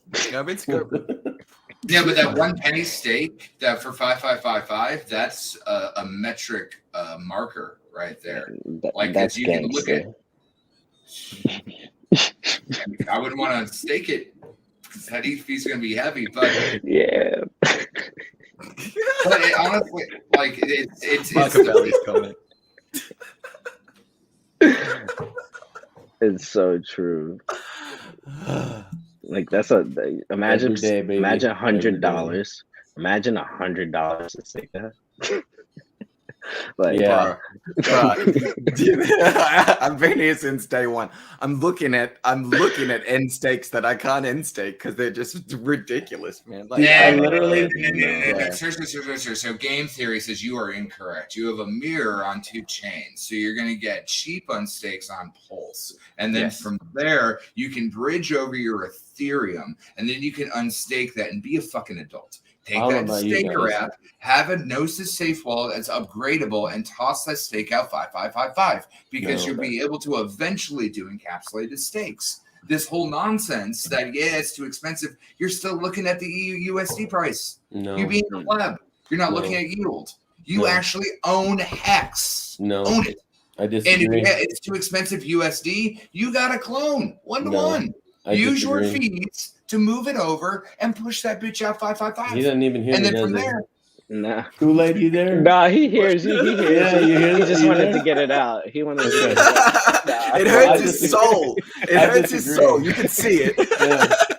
I disagree. I just borrow money from grandma to do my unstakes. That's Grandma, right. I need some grandma's money. I need some ETH cash.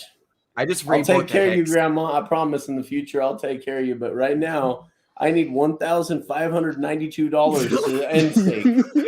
I've heard this before. That sounds like a good day on ETH. I know, yeah, but right? the thing is, if you really, really think about it, eventually ETH will get its shit in order. You'd think if it's 15 years and ETH's only been alive 6 and Bitcoin only been around 12. So you're looking at cascaded knowledge.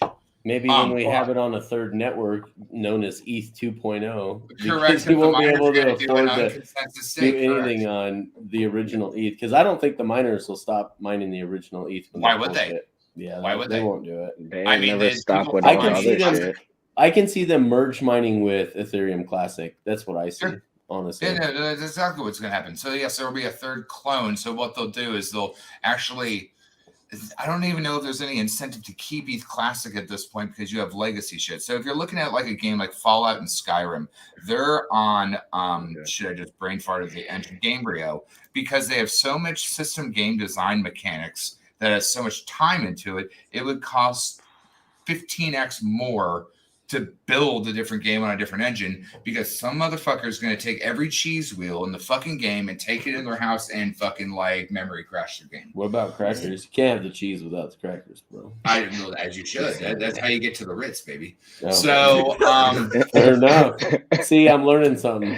I'm learning something here. That's crazy.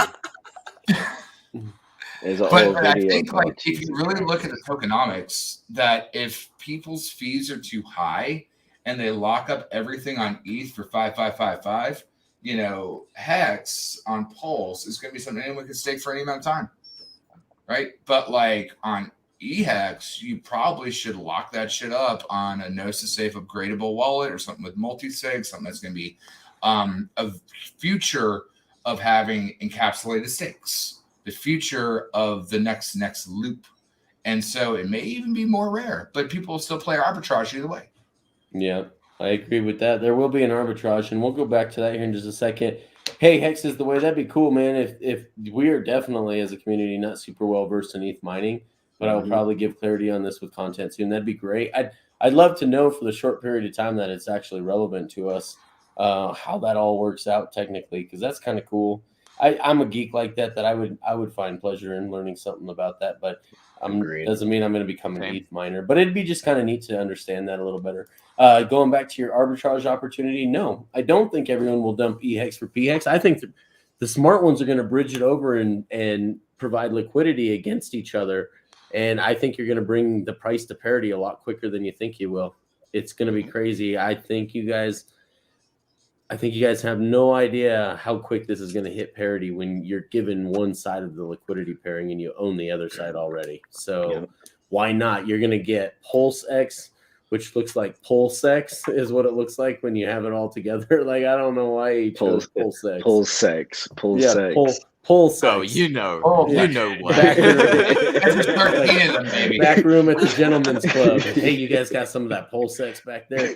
But if you're going to get paid some Pulse X, plus you're going to get paid fees for providing liquidity, I don't see any incentive for you dumping your yield creator without even having to stake. So there's a way for you to get yield off your eHex without even having to pay gas fees, other than bridging it over. That's the only gas.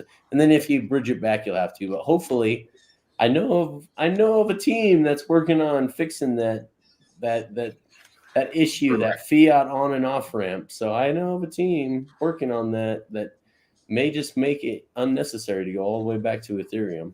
So here's what, if you listen to Whales, it's very convenient. You listen to me, Whales, and Axis on the Nixon anniversary. He hit the term right on the head. Hex is two suns, and the vector is Pulse. So you are going to win across the board because Hex is the only yield-producing asset that can't be fucked with, and you have two of them. And RH programs vector and build on top of themselves. So all of that economic mass is just going to keep swimming right there. Same thing that KNTX was talking about with different financial opportunities that you can still build on that same economic mass. It's fascinating. I find it, my bad. I would just find it mad funny that all of this just like aligns with like, all right, the two suns and the earth. You know what I mean? So what pulses the earth at that point? Two suns, hex. There's a sun that's what, or two planets actually. It's two planets and two suns, right? That circle in our solar system, that circle around each other, the Nibiru and like where the Anunnakis come from. And then you know what I mean? And like and then the 5555 and then the 33 validator. It's mad. There's so much like confluence in all that shit. So funny. I mean, they say that mathematics is the language of the mage. So like realistically, whatever you believe in thumbprint is the echo of the fabric of reality. It's math. And then from there, I've heard it said in a much simpler way for all of us plebs to understand is that when technology gets so good that it appears to be magic. Correct. Here's an even. I like this one. The drugs of the future will be more like computers, and the computers of the future will be more like drugs. I like it. That's good. You like that? I do see that. So, Kyler, I want to help you out here with this just a little bit. I'll just give you a real quick econ class here on what arbitrage is. So, say you've got a pairing. So, say the automatic market maker is live and Richard creates a liquidity pool with EHEX versus PHEX 1-to-1 ratio. He's the first one to create the liquidity. He can do the 1-to-1 ratio. Okay. As a result of that, as the price of one goes up, then what will happen is that there will be an arb bot or people taking the arbitrage opportunity to sell that down and bring the other price back up. And they will do this little back and forth. So they will fluctuate within each other and within small variants. And most likely it'll be a bot because they'll be able to pull 1%, 2%, 0.5% gains for almost next to nothing with the pulse fees. And they're going to be able to arbitrage that price so that not one of the EHEX versus the PHEX ever messes with the other one. They will arbitrage. All arbitraging means is making a small yield between the two and bringing them back to parity. So that's what that arbitrage opportunity is. That will happen. I need to clarify what I said on Tuesday. I predicted it was just under a 0.0047 pulse price. So almost half a penny pulse price at launch, not long after it goes live. Wow. And so the way I see that happening is Richard's a smart dude. He knows that $0 airdrop price needs to exist for at least 24 hours for it to be solidified for certain tax jurisdictions. So it goes live. He doesn't tell anyone about it. It's $0 or 0 cents for the first 24 hours. And then he comes in, puts the automatic market maker fixer bot that comes in and changes all the ratios, maybe hour 25, 26 to give himself a little bit of buffer time. That first trade, if he's smart, he will buy if there's a USDC and a USDT pairing on the automatic market maker, whichever one is a fraction of a cent higher than the other, to do a sell down to buy that, and that automatically kicks in the ratios to everything else paired on the automatic market maker, creating that whatever the ETH price is at the time diluted by 1 to 1.2 million X, depending on what that fixer bot does, it will give you that price. So when I say it's going to be about half a cent, I truly believe it will be half a cent. Now, the next trade that's made in the system can change that. So I am looking at just a snapshot in time. I'm not saying that, hey, you guys are going to get lucky and you're going to get a half-cent pulse for the next 3 months after that, and then the price will start going up after a dip. I have no idea what's going to happen after that. That is just simply mathematics and mechanisms at work. And once that second trade goes off, I have no idea how it's going to ruin all the rest of the ratios from there. So it may go back down. Yeah, but like with all of us that we've learned is at least you want at least a 2-year minimum to just even understand what you're doing. Right? Well, I mean, all of us that were in 17, we need what? 5 years to be able to digest and learn from the community to be able to do what we're doing now. Yeah, I think you should probably cut that at least in half and do your homework before you touch your asset. You don't day trade your 401k. For you guys that are here now, you get the crash course in everything. Like we had to, we had to go out and like trawling for knowledge and information that we've just all bought here, and it's like, hey, just take it. It's free. Have it. We'll help you. Yep. God damn, that's such a blessing for all of you people. Such a blessing. I agree. That's why I get hot. I've been wrong in the past. I've been wrong with a few things in the past that I've been very bold with my statements, and I might be wrong on this one too, guys. But I've been very right on a lot of things that to me, this game theory just made sense to me, and then Richard rolled things out the way I thought that it would. I'll be the first to admit where I'm wrong. Like I thought that had it not been for someone who claims to be a good Hexican that suppressed the price during the sacrifice, I thought that a whale was seriously going to wait till the last couple minutes of day 16 before it went to a flat rate on the volume and pushed the price of Hex up and then sacrificed the Hex. To me, that seemed like if I had a $4 billion I was sitting on, that's what I would have done. I would have pushed the price of Hex to a freaking dollar. I would have sacrificed billions of Hex because I know there's some of those whales that have billions of Hex. I would have sacrificed billions and had that 30-minute twop. And I would have done it 15 minutes before so that it counted with the 15 minutes after as well. Or I had the 15 minutes before and the 15 minutes after and still fell within day 16. I was wrong. It did not play out that way. And I thought for sure there was going to be a whale that played it that way. And they would have been able to outpace the sacrifice of anyone else in the market. And that's how I saw the game theory.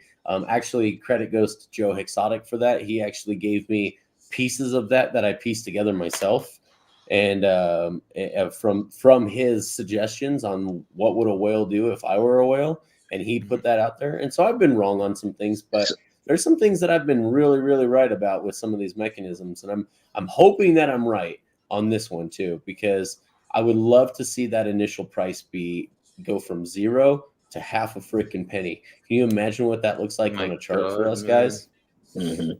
Now, how long did we have to wait for half a penny to come around in Hex? 90% of the time, Kinetics is wrong every time. There you go. Yeah, but like what you're talking about, Kinetics, are mechanics, and remember the game theory is the social dynamics of what happens with mechanics, and you never know what someone's going to do. You don't, and that's why it's ludicrous to watch these fools dump on spot.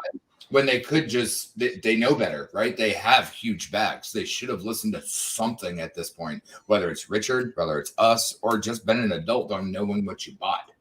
Yeah. But as a bunch of us talked about, they're just going to get flushed out. And you're betting on a game that's only 2 years old. Yeah. Right. It's like long-term chess. Most people, let's just say like back in the day when you played pen pal chess or like some shit back in the like 1600s and they weren't there. You took a game and a game could take like 10 years. Yeah. Think about what you're playing here. Yeah. That's right, Ross Hex. One thing I've never been wrong about is when it's time to pull the rug on Papa B. Yeah, because he keeps showing the rug. Do you know how many times I've heard that Hex is dead? Yes. Bro, I'm like, I don't know what you guys are talking about. It's very trillionaire by now. It's very much paying me trustless interest or inflation every day. Very much doing so. Like, I don't know what's dead about it. And there's still a liquidity pool that my little silent clam wallet is still able to, trade my couple dollars of value, on Uniswap. So Kinetics under does he? Anything to make a shekel out in these oceans, right? Yeah. So Kinetics, back to that whole scenario of like what you thought was going to happen. Now, what about if you were a whale and you knew, or if you were a whale that had whale. If you were a whale, that could be multiple whales. You know what I mean? Say you're just like, all right, well, this could happen here, but then I want to do this here and this here, and then this can do some pumpamental type of thing here. You know what I mean? And not like, obviously, like you would have thought he would have did, not he or she, they would have did it earlier. You know what I mean? And push the price up. But now think about it at this time we're at now. Like, would you have rather the price be pushed then and then just relax the whole rest of the year, or make everybody get a lot of people that want to socially understand, and then the degens behind them, and then you watch the degens fall off, while the ones that are socially or want to understand, who are coming from people like us teaching, you know what I mean, they're not moving because they're not gonna they understand, but some of them don't understand to like how to get in and to get out like properly, you know. So it's like, when you now those people that are in who are actual shells and shit, like babies and shrimps and shit, like they know that it's too early for them to even understand. It's too early for them to even understand, man. that like pretty much they don't know what they're holding. So like if they have a wallet, if they make a wallet and then they forget about the wallet, later on they're gonna be like, oh shit, I had a wallet with this. I never threw these words out because the homie told me not to throw them out, or my grandkid told me not to throw them out. As long as it wasn't staked and they didn't bleed out over 50 weeks. But like, or 100 weeks. But you gotta remember the pretty much onboards type of people. They're not gonna want to play around like that if you really break down and understand, break down to them what they're actually holding before they so recap on that, guys. Recap on that. Not everyone understands how these markets are going to play out, and nobody knows how people are going to, if they're going to foot out early, when to buy, how to buy. Whales typically look out for themselves, not for the whole system. Exactly. And so he's right that there's a lot of people that really, especially the newer people coming in, that don't understand what they're in. They don't understand the relevance of how big and important this is going to be in the future. And so there's going to be a lot of those guys that forget their wallets. I mean, that lose their secret keys, or their seed phrases. And then there's going to be those that find fortunes years later. They're like, holy crap. This small stack that I had is worth millions now. So I 100% agree with that. I think that could be pretty well broadly applied to most of the crypto market anyway. But other than the fact that I don't think anything else has the legs that Hex is going to have for future gains. Even Pulse. I love Pulse. I love the idea of it. I don't care if anything else is ever built on Pulse personally. Some people, I've heard the argument, we need to have stuff built on Pulse. I don't give a damn about that. More scams. We need more scams and more people getting ripped off on Pulse. All I care about is being able to end my stakes. That's all I care about. Facts. So the Richard tweet from, I think it was either today or yesterday, saying, you can go on ETH and you can buy all of these coins and 99% of them are scams. You really want that for Pulse, G? I don't personally, no. Because I know that there's going to be a fraction of Hexicans, whatever percentage that may be, that is going to lose money on what these other shiny objects that are built on Pulse. Now, I'm not saying there aren't going to be viable products for Pulse and viable solutions. Like Kool-Aid and I have game theoried some pretty radical, world-changing technology that could be built on Pulse. And so I think there's a great opportunity there. But personally, I still see Hex as the long-term play. I still see, even if Pulse does 10,000x going forward, I still think there's more than a 10,000x from here with Hex. From this point on. So think about Pulse again, like a highway, just like Ethereum is. Hex, if you think about standard logistics, it's a house that prints houses that prints houses. You still need a highway to move from house to house to house, to ecosystem to ecosystem to ecosystem. Hex will always be the gem. But the future of gems in industry isn't just making yield, it's other industries that come on top of it. Remember, like, take a video game, right? You need multiple different components to make a thing, right? But the money or the cost is the most important thing. Collecting the other utilities is how you build the future of innovation. Oh, God. It's the beard. Hello. It's the crusty beard. Santa Claus done told you. Love it. Good to see you, buddy. Hey guys, I think you showed up just in time, my friend. Outro.